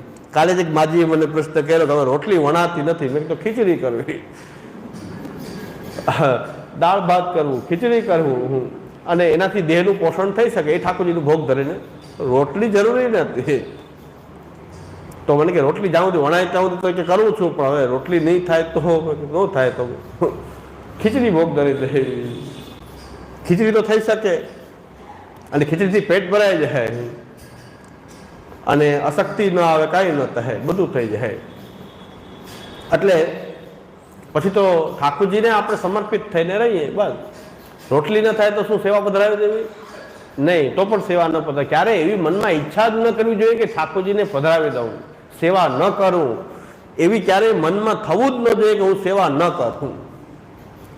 સેવા ન કરું એવું મનમાં ક્યારેય થવું જોઈએ નહીં. આપણો મનોરથ તો એવો જ હોવો જોઈએ કે હું સેવા કરતા કરતા જ અંત સુધી હું ઠાકોરજીને છોડું નહીં, કોઈ પણ રીતે હું ઠાકોરજીની સન્મુખ રહું, એવો આપણો મનોરથ તો હોવો જોઈએ. મનોરથ આપણો એવો ન હોય તો મનોરથ તો ઉત્તમ હોવા જ જોઈએ. આવો ઉત્તમ મનોરથ રાખવો જોઈએ. સેવા એ તો પુષ્ટિમાર્ગનો પ્રાણ છે, સર્વસ્વ છે. સેવા વિના પુષ્ટિમાર્ગનો કેવી રીતે આપણે વિચાર કરી શકીએ ભક્તિનો? એટલે આજના સેવાના શ્લોકમાં આપણે વિસ્તારથી તો વિચાર કરશું હજી. અને એક સ્વરૂપ અને ગુણમાં શું ભેદ છે? સ્વરૂપ અને ગુણમાં કે ભગવાનનું સ્વરૂપ અને ગુણ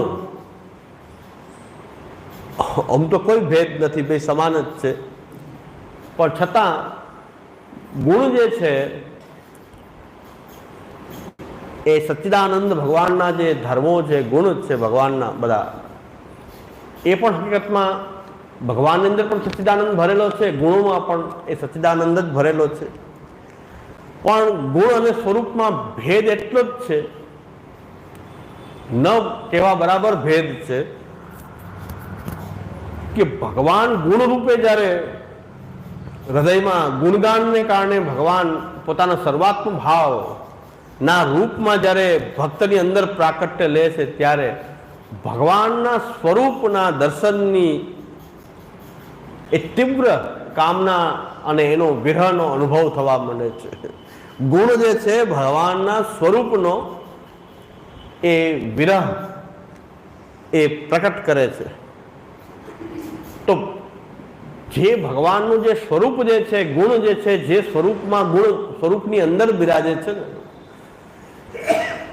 અને ગુણમાં પાછું સ્વરૂપ બિરાજે છે, પણ ગુણ જે છે એ જ્યારે આપણા ભગવાન ગુણગાનને કારણે સર્વાત્મ ભાવના રૂપમાં, ભક્તિભાવના રૂપમાં જ્યારે એ હૃદયમાં પ્રાકટ્ય લે ત્યારે એ ભગવાનના સ્વરૂપના દર્શનની ઉત્કંઠા એટલી તીવ્ર થઈ જાય છે કે એટલો વિરહનો અનુભવ થાય છે એ ભગવાનના સ્વરૂપના અને લીલાના સાક્ષાત અનુભવ માટે એક તીવ્ર વિરહની અનુભૂતિ થાય છે. એ કોણ કરાવે છે? એ ગુણરૂપે ભગવાન જે અંદર પ્રગટેલા જ છે. ગુણ પણ ભગવાનનું જ રૂપ છે, પણ એ સ્વરૂપની જે છે એ કામના જે છે, એ ગુણગાન જે છે એનાથી સ્વરૂપની કામના, સ્વરૂપના દર્શનની, સ્પર્શની, સેવાની એ કામના જે છે એ વધે છે. એટલો ભેદ છે. બાકી સ્વરૂપ અને ગુણમાં ભગવાન જ છે, બે રૂપે ભગવાન જ છે. સ્વરૂપમાં ભગવાનના ગુણ બિરાજે છે, ગુણમાં ભગવાનનું સ્વરૂપ બિરાજે છે, પણ છતાં જ્યારે ગુણગાનની પ્રક્રિયાથી ભગવત પ્રાકટ્ય હૃદયમાં સૌથી પહેલા થાય છે. ગુણગાનની પ્રક્રિયાથી ભગવાનનું પ્રાકટ્ય હૃદયમાં થાય છે.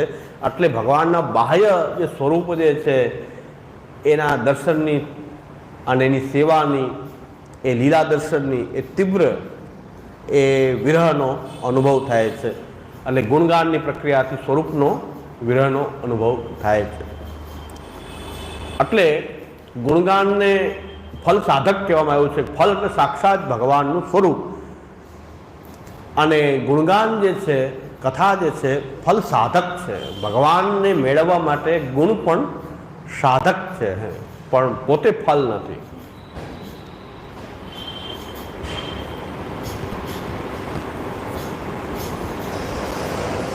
એ ફલ સાધક છે કથા, પોતે ફલ નથી, કારણ કે ફલ તો ભગવાન છે.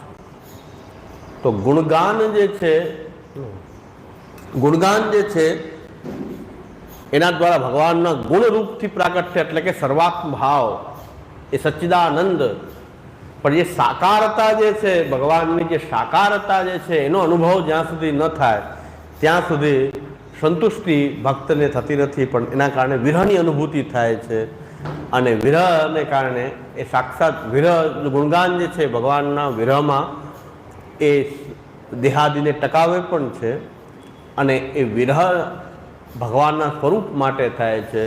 એટલે ભગવાનનું સ્વરૂપ એ ફલ છે, અને ગુણગાન કે કથા સાધના જે છે એ ફલ સાધક છે. ફલને સિદ્ધ કરવામાં ફલ સાધક છે, અને ભગવાનનું જે સ્વરૂપ જે છે એ સાક્ષાત એ ફલ છે. આટલો બારીક ફલમાં અંતર છે. બાકી તો ગુણ પણ ભગવાનનું જ રૂપ છે. નામ અને નામીમાં પણ અભેદ છે. ભગવાન નામ છે ભગવાનનું, એ પણ ભગવદ રૂપ જ છે, કારણ કે એમાં રૂપ સમાયેલું છે. નામની અંદર રૂપ સમાયેલું છે ભગવાનનું. જેમ રૂપમાં નામ સમાયેલું છે, એમ નામની અંદર ભગવાનનું રૂપ સમાયેલું છે. પણ બેયનું આપણે તો બેયની જો સેવા થાય છે અને ગુણગાન નથી થતું તો પણ અધૂરું છે. સેવા અને ગુણગાન બંને થાય તો જ આપણી માટે ઉત્તમ છે. બે રૂપે આપણે ઠાકોરજીની અનુભૂતિ કરીએ છીએ, કારણ કે બે રૂપમાં ફલ તો ભગવાન જ છે. ભગવાન એ વહી ફલમ સ યથા આવિર્ભવે ભુવિ ગુણ સ્વરૂપ ભેદેન તથા તેષામ ફલમ ભવે. તો ગુણગાન, ભગવાનના ગુણો પણ ભગવાનનું જ રૂપ છે, અને એક ભગવાનનું સ્વરૂપ છે. સાક્ષાત જે સાકાર જે ભગવાનનું જે રૂપ છે એના માટે ભક્તની તીવ્ર કામના હંમેશા બનેલી રહે છે. ભગવાનના સ્વરૂપના દર્શનાદિની એ કામના એ ભક્તોમાં બની રહેલી હોય છે. આજના જે શ્લોકો છે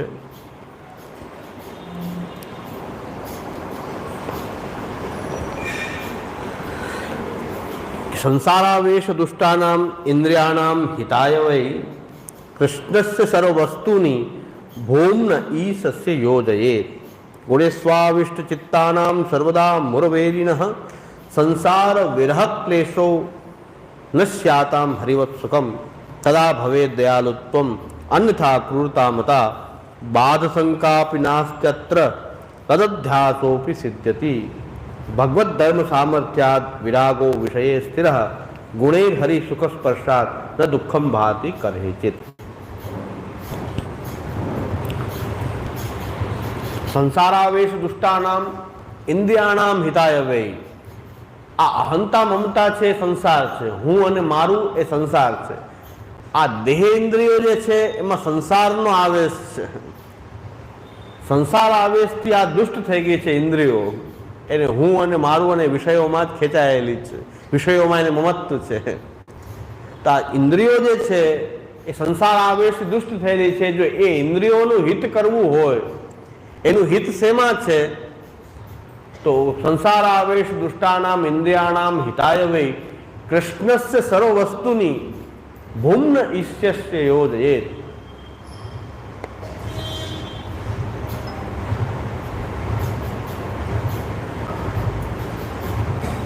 ભગવાન જે કૃષ્ણ જે છે એ ઈશ્વર છે અને ભૂમા છે.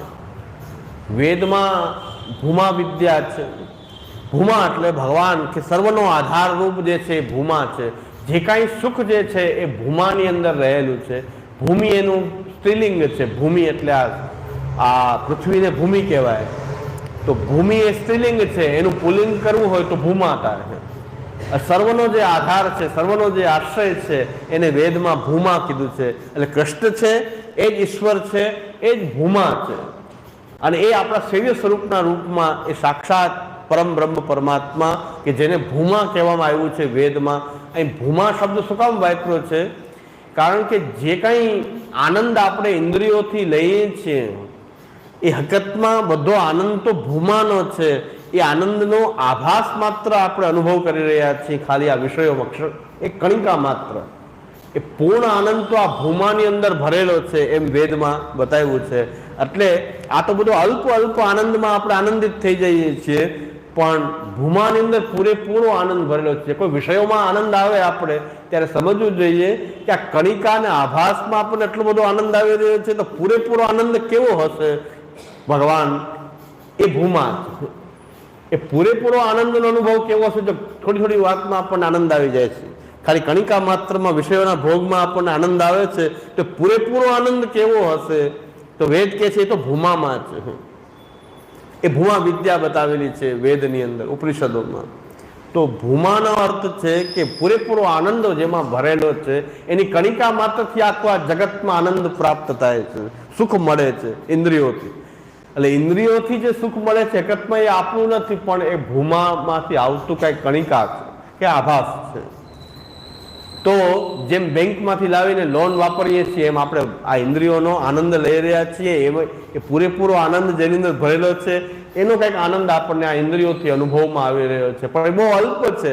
પૂરેપૂરો આનંદ કેવો હોય કે જો એ પરમાત્મા ભગવાનની અંદર આપણા જે સેવ્ય સ્વરૂપ જે ઠાકોરજી જે છે એ પૂરેપૂરો આનંદ ઘન છે. એનો પૂરેપૂરો આનંદ તો જ્યારે મેળવવો હોય તો આ બધી દેહેન્દ્રિયોને પાછી એ ભૂમામાં લગાડી દેવી જોઈએ, એની સેવામાં લગાડવી જોઈએ. તો સંસાર આવેશ પણ એનો દૂર થશે અને ભગવાનમાં લાગશે તો આ ઇન્દ્રિયોથી પણ આ ભૂમાના આનંદની પ્રાપ્તિ આપણને થઈ શકે છે. આ ઇન્દ્રિયો દુષ્ટ થઈ ઇન્દ્રિયો ભગવત સંબંધમાં જોડાઈ જાય તો આપણને પણ એ ભગવાનનો આનંદ, સ્વરૂપાનંદ કે ભજનાનંદની પ્રાપ્તિ થઈ શકે છે. તો સંસાર આવેશથી દુષ્ટ થયેલી જે આ ઇન્દ્રિયો જે છે એનું હિત કરવા માટે ભૂમા કૃષ્ણ જે ઈશ્વર છે એની અંદર આ બધા દેહેન્દ્રિયોનો વિનિયોગ કરવાથી પ્રપંચ વિસ્મૃતિપૂર્વક ભગવદાસક્તિ સિદ્ધ થઈ જાય. ઇન્દ્રિયોમાં પણ પ્રપંચ વિસ્મૃતિપૂર્વક આ ઇન્દ્રિયોને હવે કૃષ્ણ જોવું જ ગમે, આંખને કૃષ્ણનું રૂપ જ ગમે, બાકી બીજા રૂપો જોવા ન ગમે એવો નિરોધ થઈ જશે. જો એને ભગવત સેવામાં એનો વિનિયોગ કરવામાં આવશે તો આંખને પછી કૃષ્ણનું રૂપ જ ગમશે, બીજું રૂપ નહીં ગમે. તો એનો મતલબ કે એ પ્રપંચ વિસ્મૃતિપૂર્વક ભગવદાસક્તિ આ ઇન્દ્રિયોમાં પણ સિદ્ધ થઈ જાય છે કે હવે ઠાકોરજી સિવાય બીજું રૂપ જોવું ન ગમે. વાર્તા પ્રસંગમાં પણ આવે છે કે કનૈયાશાલ ક્ષત્રિય એ રણછોડજીના દર્શન કરવા ગયા તો શ્રી ગુસાઈજીએ પૂછ્યું કે રણછોડજીના દર્શન કર્યા? ત્યારે કનૈયાશાલ ક્ષત્રિય કહે છે કે આંખોમાં તો ગોવર્ધન ધરણ વસેલા છે અને જ્યાં જોયું ત્યાં ગોવર્ધન ધરણ દેખાય છે, મને તો સાક્ષાત ઠાકોરજી શ્રીનાથજી જ દેખાણા છે, રણછોડજી તો દેખાણું નથી. તો એક મહાપ્રભુજીના ગ્રંથોનો ખાલી પાઠ જ કરતા કથા ભક્તિ, અને કથા ભક્તિને કારણે એવી નિરુદ્ધ એમનું ચિત્ત થઈ ગયું કે હવે આંખમાં તો ગોવર્ધન ધરણ વસેલા છે એટલે મને તો ગોવર્ધનનાથજી દેખાય છે, બીજું કાંઈ દેખાતું નથી. આવો નિરોધ થઈ ગયો છે કનૈયાશાલ ક્ષત્રિયનો એ કથા પ્રણાલીથી. તો સંસાર આવેશથી દુષ્ટ થયેલી ઇન્દ્રિયોનું જો હિત કરવું હોય તો પ્રપંચ વિસ્મૃતિપૂર્વક દ્રઢ ભગવદા શક્તિ જો આ ઇન્દ્રિયોમાં પ્રકટ થાય એના માટે તો આ ઇન્દ્રિયોનો વિનિયોગ ભગવત સેવામાં આ સર્વ ઇન્દ્રિયોનો વિનિયોગ કરવો જોઈએ. ગુણેસ્વાવિષ્ટ ચિત્તાનામ સર્વદા મુરવેરિનઃ સંસાર વિરહ ક્લેશૌ ન સ્યાતામ હરિવત સુખમ. અને ભગવાનના ગુણગાનની અંદર આવિષ્ટ થયેલા ચિત્તમાં ક્યારેય બે પ્રકારના દુઃખ રહેતા નથી. ભગવાનના વિરહનું દુઃખ પણ એ ગુણગાનની વખતે વિરહનું દુઃખ પણ ઓછું થાય છે, કારણ કે ભગવાનનો આંતર સંયોગનો અનુભવ ગુણગાનમાં થાય છે. ભગવાનની લીલાઓનો જ્યારે આપણે ગુણગાન કરતા હોઈએ છીએ ત્યારે એ ભગવાનનો આંતર સંયોગનો અનુભવ ગુણગાન કાળમાં થતો હોવાથી ત્યાં વિરહનું દુઃખ પણ અનુભવાતું નથી, પણ આંતર સંયોગનો અનુભવ ત્યાં થાય છે. અને ગુણમાં આવિષ્ટ થયેલું જે ચિત્ત જે છે, ભગવાન મૂળવેરી એવા ભગવાનના ગુણોમાં આવિષ્ટ થયેલા ચિત્તની અંદર બે પ્રકારના દુઃખ જે છે એ રહેતા નથી. સંસારનું દુઃખ, અહંતા મમતા જન્ય જે દુઃખ છે એ પણ નિવૃત્ત થઈ જાય છે, અને ભગવાનના વિરહનું દુઃખ પણ ગુણગાનથી એ વિરહનું દુઃખ પણ એ અનુભવાતું નથી. તો બે પ્રકારથી સુખની અનુભૂતિ આ ગુણગાનથી થાય છે. એટલે સંસાર આવેશથી દુષ્ટ થયેલી ઇન્દ્રિયોને ભગવાનની સેવા કથાની અંદર જોડવી જોઈએ, અને ભગવાનના ગુણોમાં આવિષ્ટ થયેલું, ભગવાનના ગુણગાનમાં એ આવિષ્ટ થયેલું જે ચિત્ત જે છે એમાં સંસારનો સાંસારિક દુઃખ અને વિરહરૂપ દુઃખ એ બેયની અનુભૂતિ એ થતી નથી. જો ભગવાન અને પાછું નશ્યાતામ હરિવત સુખમ, અને ભગવાનનું ગુણગાન જે છે એ ભગવાનની જેમ સુખ આપે છે. જેમ ભગવાન જેમ સુખ અને આનંદ આપે છે એમ ભગવાનના ગુણો પણ એવું જ સુખની અનુભૂતિ એ ભક્તને કરાવતા હોય છે. એટલે તદા ભવે દયાલુત્વમ, અને ભગવાન સુખ આપતા હોય ગુણગાનની પ્રક્રિયાથી તો જ તો ભગવાન દયાળુ કહેવાય. નહીં તો ખાલી દુઃખ જ દુઃખ વિરહનું આપતા હોય તો પછી ખાલી ક્રૂર કહેવાય. અન્યથા ક્રૂરતા મતા બાધ શંકાપી નાસ્તિ અત્ર તદધ્યાસોપી સિદ્ધતિ. ભગવત ધર્મ સામર્થ્યાદ વિરાગો વિષયે સ્થિર ગુણૈર હરિ સુખ સ્પર્શાત ન દુઃખમ ભાતિ કરહિચિત. એવં જ્ઞાત્વા જ્ઞાન માર્ગાત ઉત્કર્ષો ગુણવર્ણને અમત્સરૈર અનુપદેશ્ય વર્ણનીયા સદા ગુણા.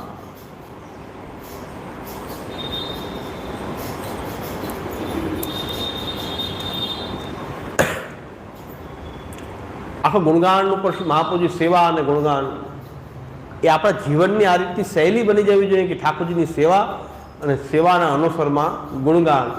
અને કદાચ સેવાનો અવસર આપણને પ્રાપ્ત નથી તો ગુણગાનની જ પ્રક્રિયાથી આપણે આપણું ચિત્તને ભગવાનમાં પ્રવણ રાખવાનો ઉપાય કરવો જોઈએ. એટલે અહીં કહેવામાં આવ્યું છે કે ગુણેસ્વાવિષ્ટ ચિત્તાનામ સૌદા મુરવેરિનઃ સંસાર વિરહ ક્લેશો ન સ્યાતામ હરિવત સુખમ તદા ભવે દયાલુત્વમ અન્યથા ક્રૂરતાવતા બાધ શંકાપી નાસ્ત્યત્ર તદધ્યાસોપી સિદ્ધ્યતિ. હવે કોઈ એમ કહે છે કે ભગવાનના ગુણગાન કરવામાં તો ખાલી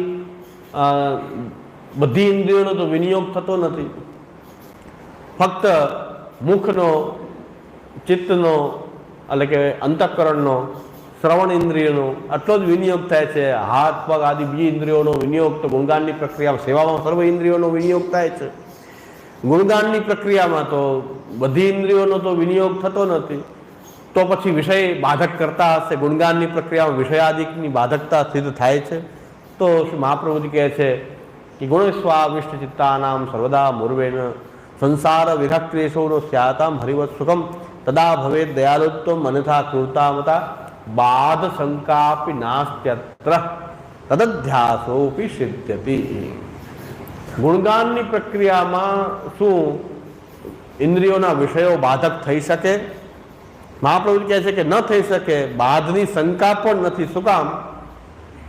કે ભગવત ધર્મ સામર્થ્યાદ વિરાગો વિષય સ્થિર ગુણૈર હરિ સુખ સ્પર્શાત ન દુઃખમ ભાતિ કરહિચિત.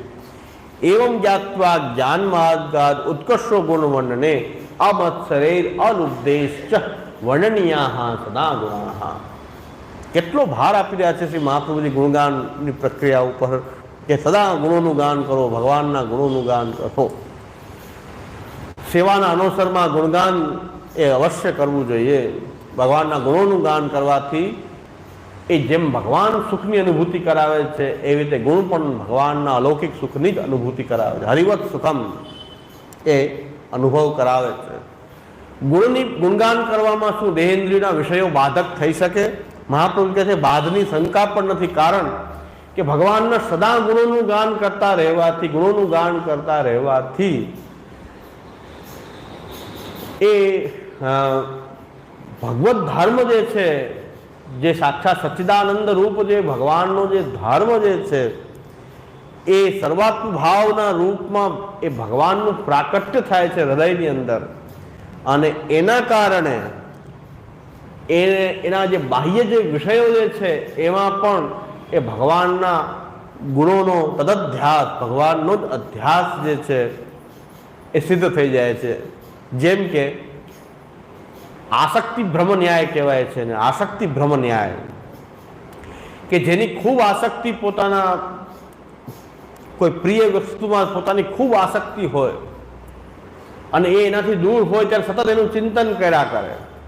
એનું ચિંતન કરવાને કારણે સર્વત્ર એને એ જ દેખાય, સતત એના જ વિચારો કરવાને કારણે એ બધે જ એવો ભ્રમ થાય કે એ જ બધેથી આવી રહ્યો છે. સર્વત્ર એનો જ અનુભવ એ થાય. એને આસક્તિ ભ્રમ ન્યાય કહેવાય. પણ ભગવાનના ગુણગાનમાં ભગવાનની સતત સ્મૃતિ રહેવાને કારણે એ ભગવાનનો એ સચ્ચિદાનંદ ધર્મ અને સર્વાત્મ ભાવના રૂપમાં ભગવાનનું જે પ્રાકટ્ય થઈ જાય તે ભગવત ધર્મના સામર્થ્યને કારણે વિષયોમાં તો વૈરાગ્ય સિદ્ધ થઈ જાય છે, કારણ કે ભગવાનનો જ અધ્યાસ થઈ જાય છે. સર્વત્ર એમાં ભગવાનનો જ અધ્યાસ થઈ જાય છે. પોતાની અંદર સર્વત્ર ભગવત અનુભૂતિ થવા લાગે છે અને બહારી વિષયોમાં પણ એને ભગવાનની જ અનુભૂતિ થતી હોય તો વિષયની તો ગંધ ત્યાં રહેતી નથી. પણ ગુણગાનની સતત પ્રક્રિયામાં જોડાવાથી ગુણગાન કરતા જ રહી ત્યારે જ્યારે ભગવત ધર્મ સામર્થ્યાત, ભગવત ધર્મનું સામર્થ્ય જ્યારે પ્રકટ થઈ જાય છે, સર્વાત્મ ભાવ આપણી અંદર પ્રકટ થઈ જાય છે, ત્યારે મેં કાલે કીધું કે ભાઈ પેલા પાણી ભરવું જોઈએ. બંધ હોય એમાં પાણી ભરાય, ખૂબ ભરાય, પણ એટલું ભરાઈ જાય કે પછી બંધ એને સહન ન કરી શકાય, તૂટી જાય, બંધ તૂટી જાય. ભરાય કે આજે શરૂઆત કરી 2 કલાક ભગવાનનું નામ લીધું, હા કાંઈ વિષયાસક્તિ છૂટી નહીં, એમ ન છૂટે. પણ ગુણગાન સતત કરવું જોઈએ. સતત કરવાથી શું થાય કે બંધ હોય, ડેમ, એને સેતુ કહેવાય, એ ડેમ હોય એમાં પાણી ભરાતું જાય. હવે તળિયામાં જરાક હજી 2 ફૂટ 1 ફૂટ ભરાવાનું, તમે એમ કહો કે ફાઈટો કેમ નહીં, એમ કેવી રીતે ફાટે? તો એ ડેમ ભરાઈ જાય પછી એની જે પાળી બાંધેલી એ પણ સહન ન કરી શકે, પાણીનો ફોર્સ અંદર એટલો વધી જાય કે એને સહન ન કરી શકે, ત્યારે એ ડેમ જે છે તૂટી જાય અને એ પાણી બધે જ ફેલાઈ જાય. એવી રીતે ભગવાનના ગુણગાનની પ્રક્રિયાથી આ હૃદય એટલું ભરાઈ જાય કે હૃદય એટલે કે હાર્ટ નહીં હો, અંતઃકરણ, તો કે આ તો કે એટેક આવી જાય. હૃદયનો અર્થ છે અંતઃકરણ. એ અંતઃકરણ એટલું ભરાઈ જાય કે હવે એની બધી જ સીમાઓને તોડી નાખે અને સર્વ દેહ, ઇન્દ્રિય, પ્રાણ, અંતઃકરણ, આત્મા અને એના જે વિષયો જે છે બહાર, એ બધામાં જ ભગવાન એ ભરાઈ જાય. તે એને કહેવાય છે ભગવત ધર્મ સામર્થ્યાત વિરાગો વિષયે સ્થિર. વિષયની ગંધ પણ પછી તો રહેતી પણ એ બંધને ભરવો જોઈએ. શ્રી કૃષ્ણ સર્વમ, શ્રી કૃષ્ણ સર્વમ, શ્રી કૃષ્ણ સર્વમ. ગુણગાનની પ્રક્રિયાથી સતત એ જ્યારે ભગવાનના ભાવ, સર્વાત્મ ભાવથી આ હૃદય એટલું ભરાઈ જાય કે એ બધા જ બંધનોને તોડી નાખે અને દેહ, ઇન્દ્રિય, પ્રાણ, અંતઃકરણ, આત્મા સર્વમાં વ્યાપ્ત થઈ જાય. હવે બાધની શંકા ક્યાં રહી? બાધ શંકા વિનાશ્યત્ર તદધ્યાસો સિદ્ધતિ. બધામાં ભગવાનનો જ આવેશ થઈ જાય છે. એના દેહ, ઇન્દ્રિય, પ્રાણ, અંતઃકરણ, આત્મામાં ભગવાનનો આવેશ જ થઈ જાય છે અને બહાર પણ એને ભગવાનની જ અનુભૂતિ થવા લાગે છે. કારણ કે હવે અંદરની પાડ તૂટી ગઈ અને આ ભગવત ભાવ આખા શરીરમાં, દેહ, ઇન્દ્રિય, પ્રાણ, અંતઃકરણમાં તો વ્યાપ્ત થઈ ગયો અને બહાર પણ ફેલાઈ ગયો અને બહાર પણ એની બધી એ જ ભગવત અનુભૂતિ જ સર્વત્ર થાય છે આ ગુણગાનની પ્રક્રિયાથી. ગુણેસ્વા વિષ્ટ ચિત્તાનામ સર્વદા મુરબેરિનઃ. હે ભગવાનના ગુણગાનમાં આવિષ્ટ થયેલા ચિત્તથી એ ભગવત ધર્મ સામર્થ્યાદ વિરાગો વિષયસ્ય ગુણૈર હરિસુખ સ્પર્શાત દુઃખમ ન દુઃખમ ભાતિ કરે છે.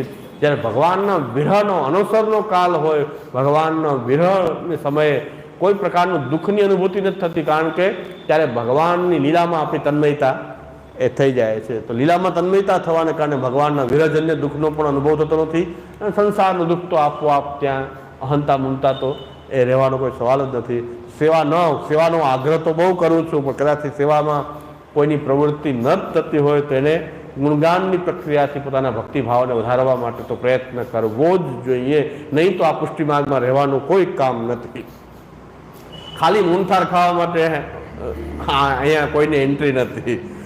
ખાલી મૂનથાર ખાવાનો આ વિષય ભોગોને ભોગવવાનો માર્ગ નથી. જો એને ભગવાનના ગુણગાન કે ઠાકોરજીની સેવા આ બે કોઈ સાધના જ ન કરવી હોય કે એમાં કોઈ રુચિ જ ન હોય તો ખાલી અહીંયા સંખ્યા વધારવાનો કોઈ અર્થ છે જ નહીં.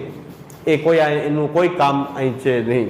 આવા લોકોને ભેગા કરવાનું આવો તે સૃષ્ટિઓ વધારવાવાળા ઘણા છે, પણ એ સૃષ્ટિ તો બધે એ કીડી જ બનવાના ને એ સૃષ્ટિઓ બનાવનારા જે બધા અજગર બનવાના છે. કીડી અજગરનો ને કારણે એ બધાની ગતિ પણ ન ગુરુની ગતિ થશે ને શિષ્યની ગતિ થશે.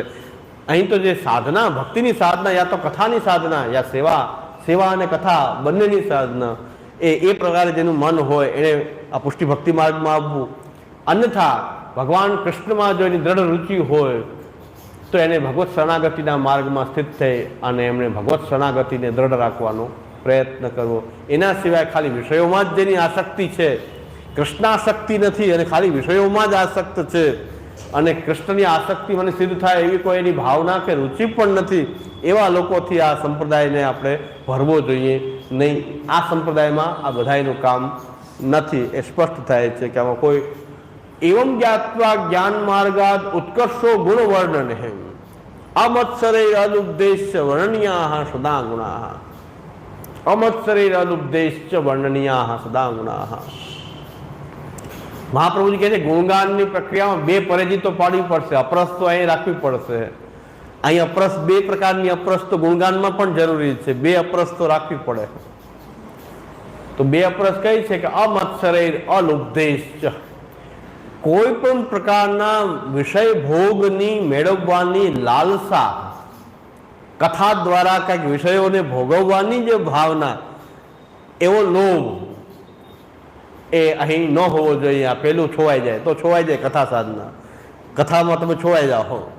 કથા તમને એમ લાગે આ કથાથી મને કંઈક પ્રાપ્તિ થાય, વિષય ભોગ નહીં, લૌકિક ભોગ કંઈક મને પ્રાપ્ત થાય, પૈસા, દ્રવ્ય વગેરે, માન, પ્રતિષ્ઠા, તો છોવાઈ ગઈ આ કથા. કથામાં પાછું અપ્રસ છોવાઈ ગઈ. કથામાં આટલી અપ્રસ તો છે કે એમાં તમને માન, મોટાઈ, લોભ, પ્રતિષ્ઠા, એના માટે ભગવાનના ગુણગાન ન કરવા જોઈએ. અને બીજાથી માત્સર્યમાં, ઈર્ષામાં, કે બીજા જગ્યાએ આટલા લોકો ભેગા થયા તો મારી કથામાં એનાથી વધારે ભેગા થાય, એવો ચર્ચાચર્ચી, સ્પર્ધા, ઈર્ષાના ભાવથી ક્યારેય કથા ન કરવી જોઈએ. કે મારા કથામાં વધારે વૈષ્ણવ કેમ ના આવ્યા, ઘણા કે અહીં શિબિરમાં આવ્યા, વहाँ શિબિરમાં આટલા 1000 માણસ હતા, અહીં શિબિરમાં કેમ એટલા ઓછા. આ કથા છોવાઈ જશે. કથા છોવાઈ જશે જો આવો ભાવ આવશે તો. અમત્સરે અલુબ્ધૈશ્ચ વર્ણનીય સદા ગુણા. મહાપ્રભુ કહે છે બે આ અપ્રસ રાખીને કથા કરો, ભગવાનના ગુણોનું સતત ગાન કરો, કોઈ કાલનું બંધન નહીં. નહાવ ન નહાવ પણ ભગવાનના ગુણોનું ગાન કરી શકાય છે. નહાયા હોય કે ન નહાયા હોય, નાહી શકાય કે ન નાહી શકાય, કોઈ પણ પ્રકારની એ અપ્રસ નહીં, પણ આ બે અપ્રસ જરૂરી છે કે એમાં કથાથી કાંઈ વસ્તુ, ભગવાન સિવાયની કોઈ વસ્તુની કામના કથાથી ન હોવી જોઈએ. કોઈની સાથે સ્પર્ધાના ભાવથી કથા ન કરવી જોઈએ. અમત્સરે અલુબ્ધૈશ્ચ વર્ણનીયા સદા ગુણા. સદા છે આ તો, સદા કાર્ય, કૃષ્ણ સેવા સદા કાર્ય કહે છે મહાપ્રભુજી. એમ વર્ણનીય સદા ગુણા આ ભૂલાઈ જાય છે બધાને. મહાપ્રભુજી કૃષ્ણ સેવા સદા કાર્ય કીધું છે, વર્ણનીય સદા ગુણા. તસ્માત સર્વમ પરિત્યજ્ય નિર્દયી સર્વદા ગુણા સદાનંદ પરેર ગયા સચ્ચિદાનંદ તતઃ. यहाँ पर महाप्रभु जी એમ કહે છે બધી લૌકિક આસક્તિ છોડી અને ભગવાનના ગુણોનું ગાન કરો, બધું જ પ્રાપ્ત થઈ જશે. આપણે જે ભક્તિની દ્રઢતા કરવી છે તો ભગવાનના ગુણોનું સતત ગાન કરીએ. શ્રી કૃષ્ણ શરણમ મમ, શ્રી કૃષ્ણ શરણમ મમ, શ્રી કૃષ્ણ શરણમ મમ. ભગવાનના ગુણો જે ભાગવતમાં રહેલા છે તો ભાગવત દ્વારા શ્રવણ, કીર્તન, સર્ગ, વિસર્ગ, સ્થાન, પોષણ, ઉતિ, મન્વંતર, ઈશાનુકથા, નિરોધ, મુક્તિ, આશ્રય, આ બધી લીલાઓનું સતત અવગાહન, સતત ચિંતન, એમાં ભગવાનના જે સ્તુતિઓ છે, ભાગવતમાં રહેલી જે ભગવાનની સ્તુતિઓ છે, શ્રી આચાર્ય ચરણે જે અષ્ટકો બનાવ્યા છે, જે મધુરાષ્ટક, પરિવૃઢાષ્ટક, ગિરાધૈર્યાષ્ટક, યમુનાષ્ટક, આ બધા અષ્ટકો જે છે એના દ્વારા જે ભગવાનના ગુણો એ સ્તુતિઓમાં જે પ્રકટ કર્યા છે એ બધાનું ગાન કરવું જોઈએ. કીર્તનોમાં જે ભગવાનના ગુણોનું ગાન કર્યું છે એ કીર્તનોનું ગાન કરવું જોઈએ. વલ્લભાખ્યાન, મૂળ પુરુષ, 41 પદ, યમુનાજીના 41 પદ છે, 108 પદ પણ છે, બીજા સમયના કીર્તનો જે છે, આ બધા જ ગુણગાનની આ પ્રક્રિયામાં આ બધું જ આપણી પાસે તૈયાર છે, પણ સતત કરતા રહેવું જોઈએ. કૃષ્ણના ગુણોનું ગાન કરવાથી વર્ણનીય સદા ગુણાહ, અમત શરીર અલુદ્દેશ વર્ણનીય સદા ગુણાહ. તો સેવાના અનુસરમાં સંસારાવેશ દુષ્ટાનામ ઇન્દ્રિયાણામ હિતાયવે કૃષ્ણ સર્વસ્ત્રી ભૂમ્ન ઈશસ્ય યોજે. બધી ઇન્દ્રિયોને ભગવત સેવામાં જોડવી, અનુસ્વરમાં ગુણગાન કરવું અને ભગવાનના સ્વરૂપની સેવા. હરિર મૂર્તિ સદા ધ્યેયા સંકલ્પાદપી તત્ર હિ દર્શનમ સ્પર્શનમ સ્પષ્ટમ તથા કૃતિ ગતિ સદા. તો અને આખો સેવાનો પ્રકાર છે આપણો આ ભગવત સેવાનો ઠાકોરજીને પુષ્ટ કરી અને સેવા કરવાનો જે પ્રકાર છે. પાયોર મલાંશ ત્યાગેને શેષ ભાગમ તન્નૌ નયેત યસ્ય વા ભગવત કાર્યમ યદા સ્પષ્ટમ ન દૃશ્યતે તદા વિધિગ્રહસ્તસ્ય કર્તવ્ય ઇતિ નિશ્ચય.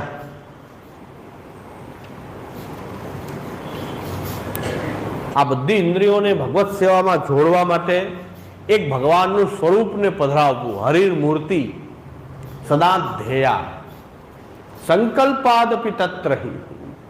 ભગવાનના એક સ્વરૂપને એક કે જે કાંઈ સેવા થઈ શકે એવા ભગવત સ્વરૂપ. આપણે ત્યાં એક જ સ્વરૂપની સેવા કરવી એવું નથી, 2, 5, 10, 20 સ્વરૂપોમાં સેવા બિરાજતા હોય છે. ઘણા વૈષ્ણવ ત્યાં આપણે દર્શન કર્યા છે, 20 સ્વરૂપો બિરાજે છે સેવામાં. 15, 20 સ્વરૂપો બિરાજી શકે. સેવા થઈ શકે તો સ્વામ ન બધા બિરાજી શકે તો બિરાજે છે. વૈષ્ણવ પરંપરાથી સેવા કરે છે, એમાં કંઈ ખોટું પુષ્ટિમાં એવું નથી એક જ સ્વરૂપ હોવું જોઈએ, બીજું સ્વરૂપ હોય જ નહીં. એવું આપણે ત્યાં નિયમ નથી. એક સ્વરૂપ હોય કે 10 સ્વરૂપ હોય કે 20 સ્વરૂપ હોય, પણ બધા જ શ્રી કૃષ્ણના આ રૂપ છે અને એમની સેવા હરિ સદા ધ્યેયા. કારણ કે શ્રી મહાપ્રભુજીની સેવામાં પણ 10-12 સ્વરૂપ બિરાજતા હતા. શ્રી આચાર્ય ચરણની સેવામાં પણ 10-12 સ્વરૂપો બિરાજતા હતા. શ્રી ગુસાઈજીના વખતમાં 2 સ્વરૂપ ઓર વધ્યા, 14 સ્વરૂપ થયા. શ્રી મહાપ્રભુજીના સેવામાં પણ શ્રી નવનીત પ્રિયાજી, શ્રી મદન મોહનલાલ, 2 સ્વામીજી યુક્ત જે આપસીની 6 પેઢી પહેલાંથી બિરાજતા હતા, યજ્ઞનારાયણ ભટ્ટજીના વખતથી બિરાજતા હતા, એ શ્રી મદન મોહનજી, 2 સ્વામીજી સહિત શ્રી મુકુંદરાયજી, શ્રી વિઠ્ઠલનાથજી, ફૂલનાથજી, આ બધા શ્રી મહાપ્રભુજીની સેવામાં બિરાજતા હતા. અને શ્રી ગુસાઈજીના વખતમાં શ્રી નટવરલાલજી અને શ્રી બાલકૃષ્ણલાલજી એ 2 સ્વરૂપ પાછા વિશેષ એમાં પધાર્યા. ઉપરાંત શ્રી દ્વારકાધીશ પધાર્યા. શ્રી દ્વારકાધીશજી એ દામોદરદાસ સંભલવાળા અને શ્રી મહાપ્રભુજી પધરાવેલા એ પાછા પધરાવેલા. અને બીજો ઉલ્લેખ તો એવો પણ મળે છે કે શ્રી મહાપ્રભુ જ્યારે મથુરાની બજારમાં પધારતા હતા ત્યારે બધા જ ભગવત સ્વરૂપો પાછળ શ્રી મહાપ્રભુજીને ચાલવા લાગ્યા. એ બધા સ્વરૂપોને શ્રી મહાપ્રભુજી સેવામાં પધરાવ્યા. મહાપ્રભુજી બધા સ્વરૂપો તો એ બધા સ્વરૂપોનો તો અલગ ઉલ્લેખ, બાકી 10-12 આટલા સ્વરૂપો શ્રી મહાપ્રભુજી સેવામાં બિરાજતા હતા. એ મહાપ્રભુજી બધા સ્વરૂપોને એ સેવામાં પધરાવ્યા. પાછળ બધા જ મથુરાની બજારમાં. તો એક જ સ્વરૂપની સેવા થાય, બીજા ન પધરાવાય એવો કોઈ જળ સિદ્ધાંત પુષ્ટિ માર્ગમાં નથી. બધા જ કૃષ્ણને અલગ અલગ લીલાના રૂપ છે. તો શ્રી કૃષ્ણ સેવા તો શ્રી કૃષ્ણની જ થઈ રહી છે. તો હવે મહાપ્રભુજી કહે છે હરિર મૂર્તિ સદા ધ્યેયા. આ ભગવાનની જે મૂર્તિ જે છે એટલે સ્વરૂપ જે છે એનું સદા ધ્યાન કરવું જોઈએ. સ્વરૂપની સેવા કરીએ એ સ્વરૂપનું ધ્યાન કરવું જોઈએ, આપણા પ્રભુનું ધ્યાન કરવું જોઈએ. કથા કાળમાં પણ જ્યારે કથા થતી હોય એ જે વર્ણન થઈ રહ્યું છે ગુણોનું, એ વર્ણન જે થઈ રહ્યું છે આપણે જે પ્રભુની સેવા કરીએ છીએ એ સ્વરૂપનું એ આ ગુણ છે એની આ લીલા છે. કથાકાલમાં પણ ધ્યાન તો આપણે આપણા ભગવત સ્વરૂપનું કરવું જોઈએ કે જે સ્વરૂપની આપણે સેવા કરીએ છીએ એ સ્વરૂપનું કથાકાલમાં ધ્યાન કરવું. મહાપ્રભુજી કહે છે હરિર મૂર્તિ સદા ધ્યેયા, એ હરિર મૂર્તિનું સદા ધ્યાન કરવું. કોઈ વાર્તા આવે 84 વૈષ્ણવમાં, જ્યારે શ્રીનાથજીની ભલે વાત આવે કે કોઈ 7 સ્વરૂપમાંથી કોઈ સ્વરૂપની વાત આવે, એ ઠાકોરજી આપણી ઘરે જ બિરાજી રહ્યા છે એ રીતે ધ્યાન કરવું જોઈએ. આપણા પ્રભુનું ત્યાં ધ્યાન કરવું જોઈએ. શ્રીનાથજી રૂપે પણ આપણા સ્વરૂપનું ધ્યાન કરવું જોઈએ. 7 સ્વરૂપ રૂપે પણ આપણા સ્વરૂપનું ધ્યાન કરવું જોઈએ. એટલે આપણા ઠાકોરજી એ શ્રીનાથજી વગેરેનું પણ આપણે દર્શન કરીએ, ચિત્રજી બધા સ્વરૂપોના દર્શન કરીએ તો આપણા સ્વરૂપ ઠાકોરજી જે છે એના જ આ રૂપ છે. આપણા પ્રભુ જે છે એ વિસ્તૃત થવા જોઈએ નહીં, એનું જ આ રૂપ છે. જે આપણી ઘરે જે સેવા થઈ રહી છે એમના જ આ બીજા લીલાના બધા રૂપો છે. એટલે શરૂઆત ક્યાંથી થવી જોઈએ? આપણા પ્રભુથી જ. એ બધામાં એ જ બિરાજી રહ્યો છે. એ રીતે ચક્રની શરૂઆત તો ઠાકોરજીથી જ, આપણા ઠાકોરજીથી જ થાય છે. એટલે આપણા ઠાકોરજી આ સર્વ રૂપે એ જ બિરાજી રહ્યા છે. એ બધી લીલા એમની જ અલગ અલગ લીલાના આ બધા રૂપ છે.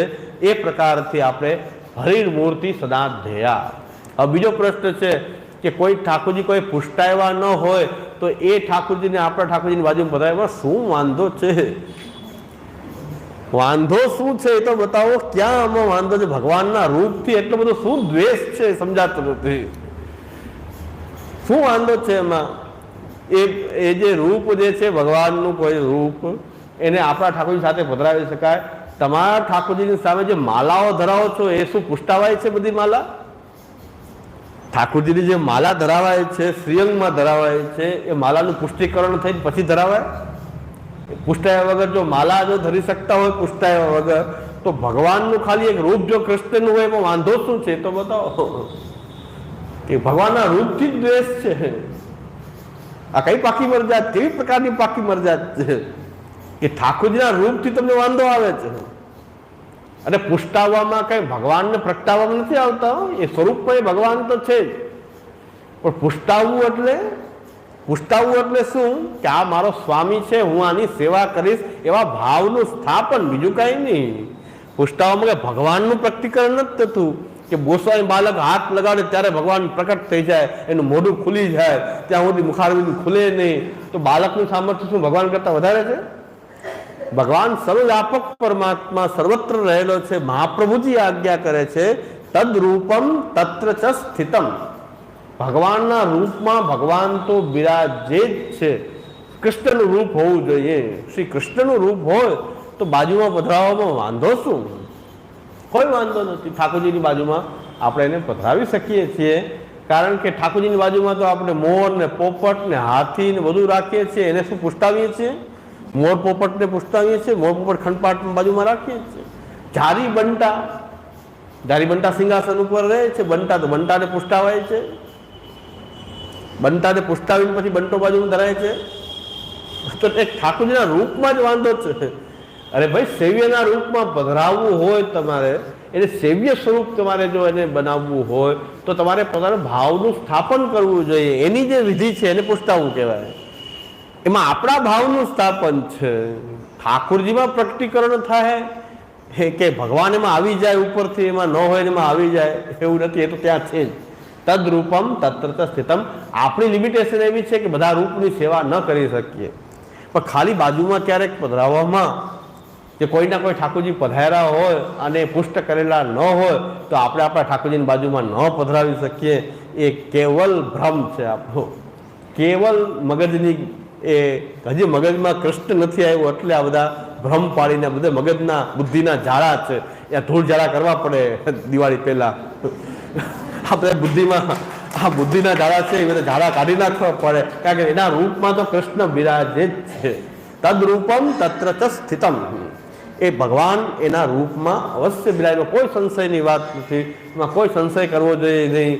એમાં શ્રીનાથજીના ઠાકોરજી જે સાક્ષાત મહાપ્રભુજીના સેવ્ય ઠાકોરજી કે અત્યારે બજારમાંથી કોઈ લઈને કોઈ લાવે, એ ઠાકોરજીના રૂપમાં કોઈ ભેદ હોઈ શકે નહીં. એ સ્પષ્ટ છે કે ભગવાનના રૂપમાં, કારણ કે મહાપ્રભુજી તો એમ કહે છે અખંડમ કૃષ્ણવત સર્વમ. આખા જગતમાં કૃષ્ણ કૃષ્ણ જ છે બધું. તો આખું જગત કૃષ્ણાત્મક મહાપ્રભુજી કહી રહ્યા છે, તો આપણે તો એક સ્વરૂપમાં કૃષ્ણ માનવા તૈયાર નથી. એમાં આપણને વાંધો આવે છે. મિશ્રી ભગવાન ઠાકોરજીને બાજુમાં ન પધરાવીને પ્રસાદી ભોગ ધરી દઈને આ બધું ગંદકી છે, એ બધી મગજની ગંદકીઓ છે. એ બધી હરિર મૂર્તિ સદા ધ્યેયા. ભગવાન મહાપ્રભુજી કહે છે કે હરિર મૂર્તિ સદા ધ્યેયા સંકલ્પાદપી તત્ર. સેવા કરવી છે તમારે સંકલ્પ કરવો પડશે કે આ મારો સ્વામી છે. એ સંકલ્પ છે આપણો કે આ મારો સ્વામી છે, હું એનો સેવક છું.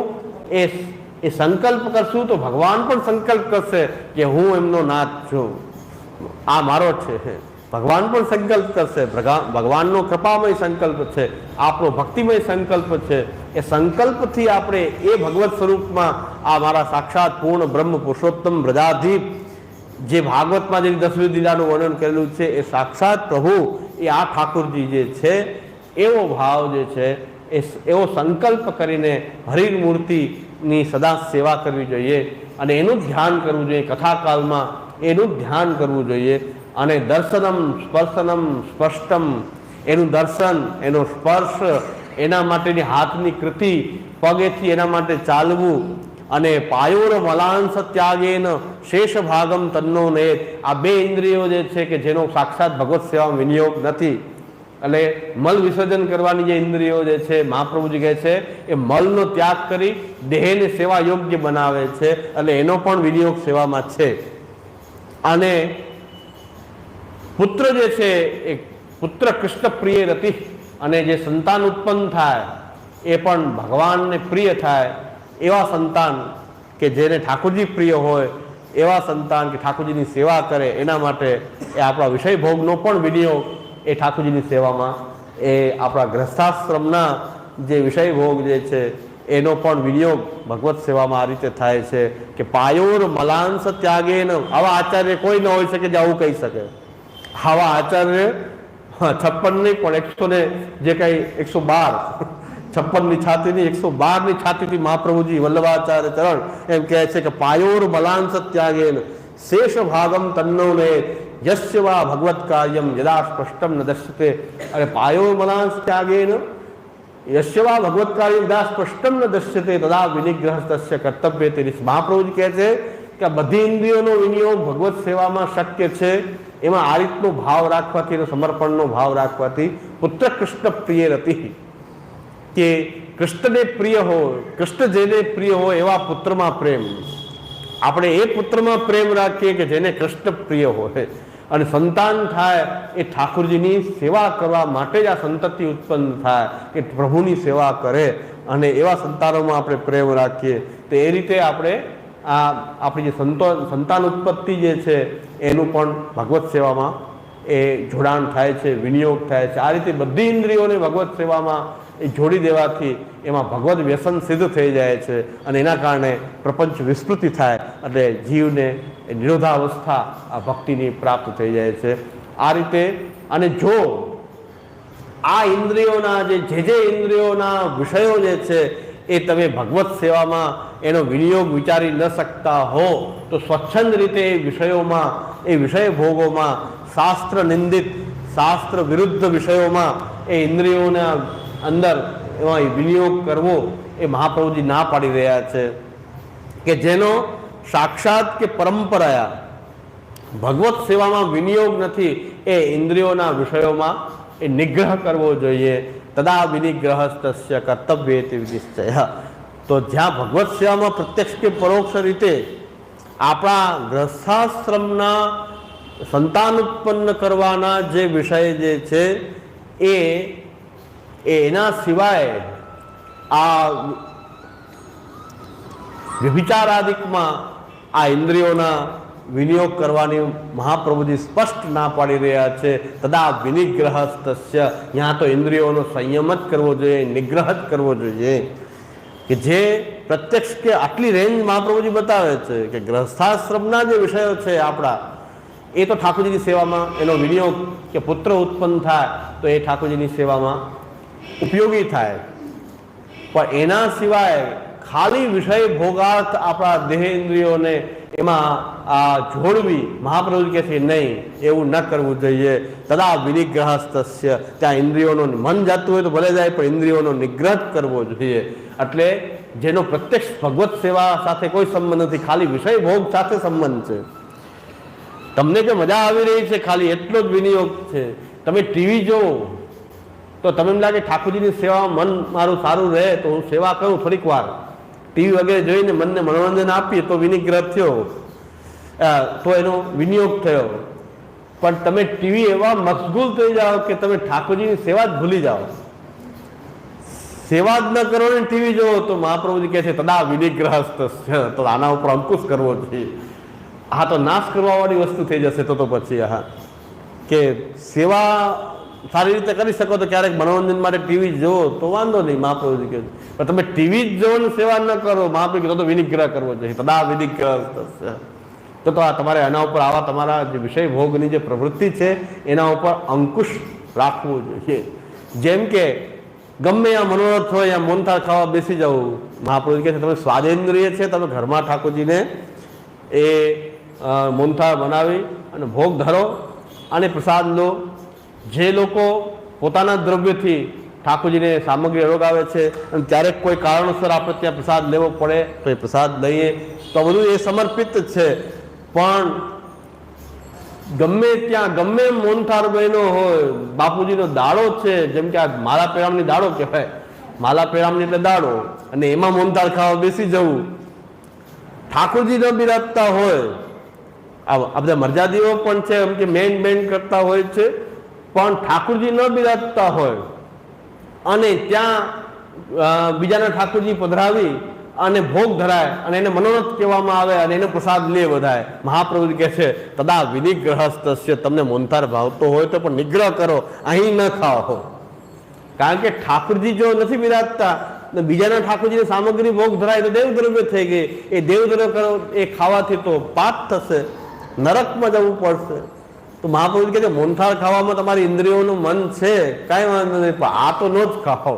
ઘરે ઠાકોરજીને ભોગ ધરીને મોનથાળ ખાઓ, અથવા તો પોતાના ઠાકોરજીને ભક્તિભાવથી જે સેવા કરે ઘરમાં એ ઠાકોરજીને ધરતા હોય ને ક્યારેક આપણે કોઈ વ્યવહારથી ત્યાં જવું પડે ને પ્રસાદ લઈએ તો મહાપ્રભુ કહે છે સમર્પિત છે.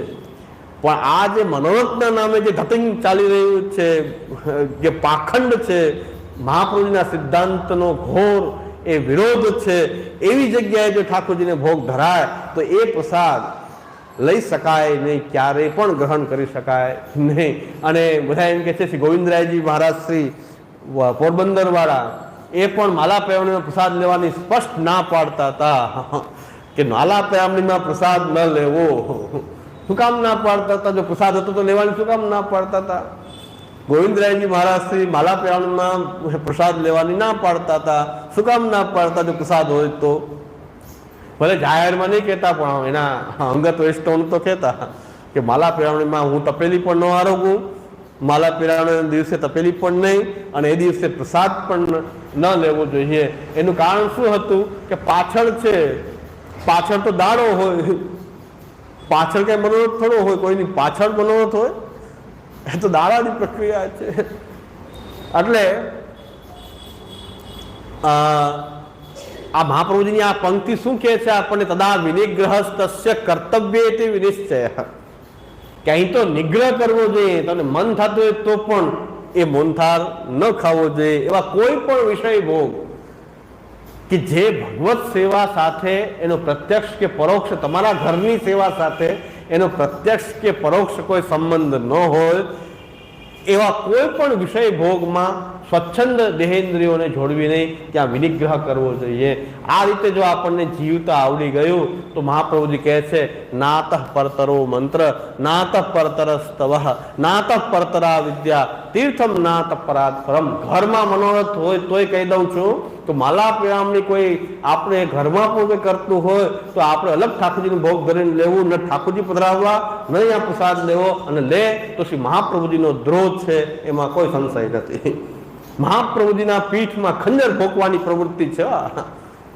અને એ બધા મર્યાદીઓ હોશે હોશે કરે છે, બધા મર્યાદીઓ હોશે હોશે આ પ્રવૃત્તિ કરે છે, તો બધાની મર્યાદ તો ગઈ, મર્યાદ રહી જ નહીં. તમે મહાપ્રભુજીના જ નથી તો મર્યાદનું શું? મહાપ્રભુજીના જ નથી. એટલે ક્યારેય પણ પ્રસાદ ગ્રહણ કરી શકાય નહીં, ઠાકોરજી પણ પધરાવી શકાય નહીં. તમારા ઠાકોરજીને ઘરમાં મનોરથ હોય તો પણ એ મનોરથ માલા પેરામણીની સામગ્રી ઠાકોરજીને ધરવી નહીં. એનો પ્રસાદ પણ લેવો નહીં, ગમે તે થાય.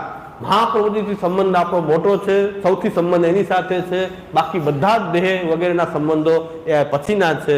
મહાપ્રભુજી સાથે જો આપણે પુષ્ટિ જીવ હોઈએ તો પહેલો સંબંધ તો આપણો શ્રી મહાપ્રભુજી અને મહાપ્રભુજીના સિદ્ધાંતથી છે. પછી દેહના સંબંધો જે કાંઈ પણ હોય, ભાઈ ભાંડું જે કાંઈ પણ હોય, એ બધી પછીની વાતો છે.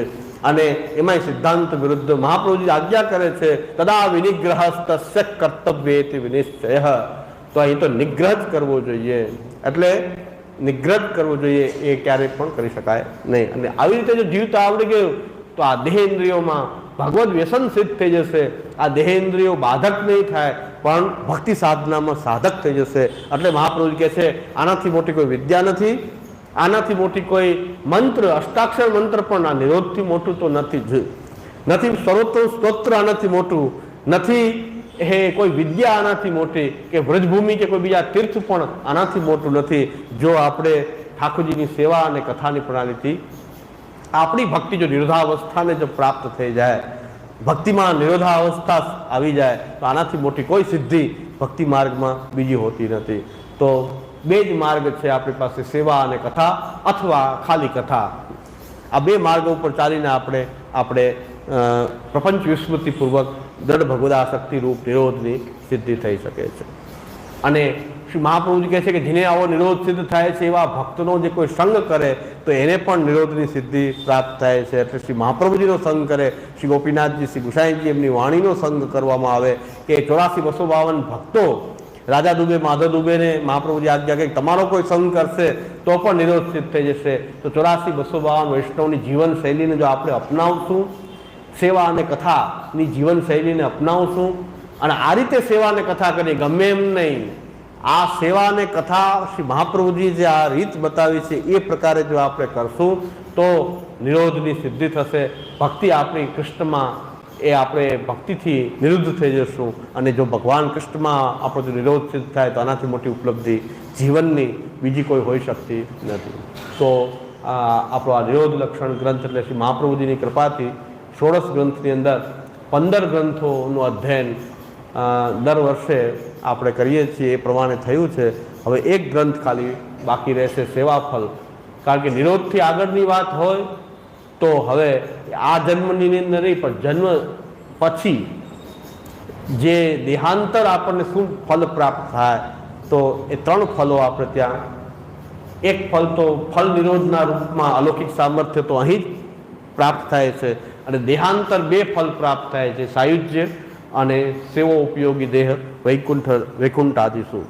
એનો વિચાર આપણે સેવાફલ ગ્રંથમાં જ્યારે શ્રી મહાપ્રભુજીની કૃપા હશે ત્યારે આપણે ફરીથી એ સેવાફલ એક ગ્રંથ બાકી રહે છે.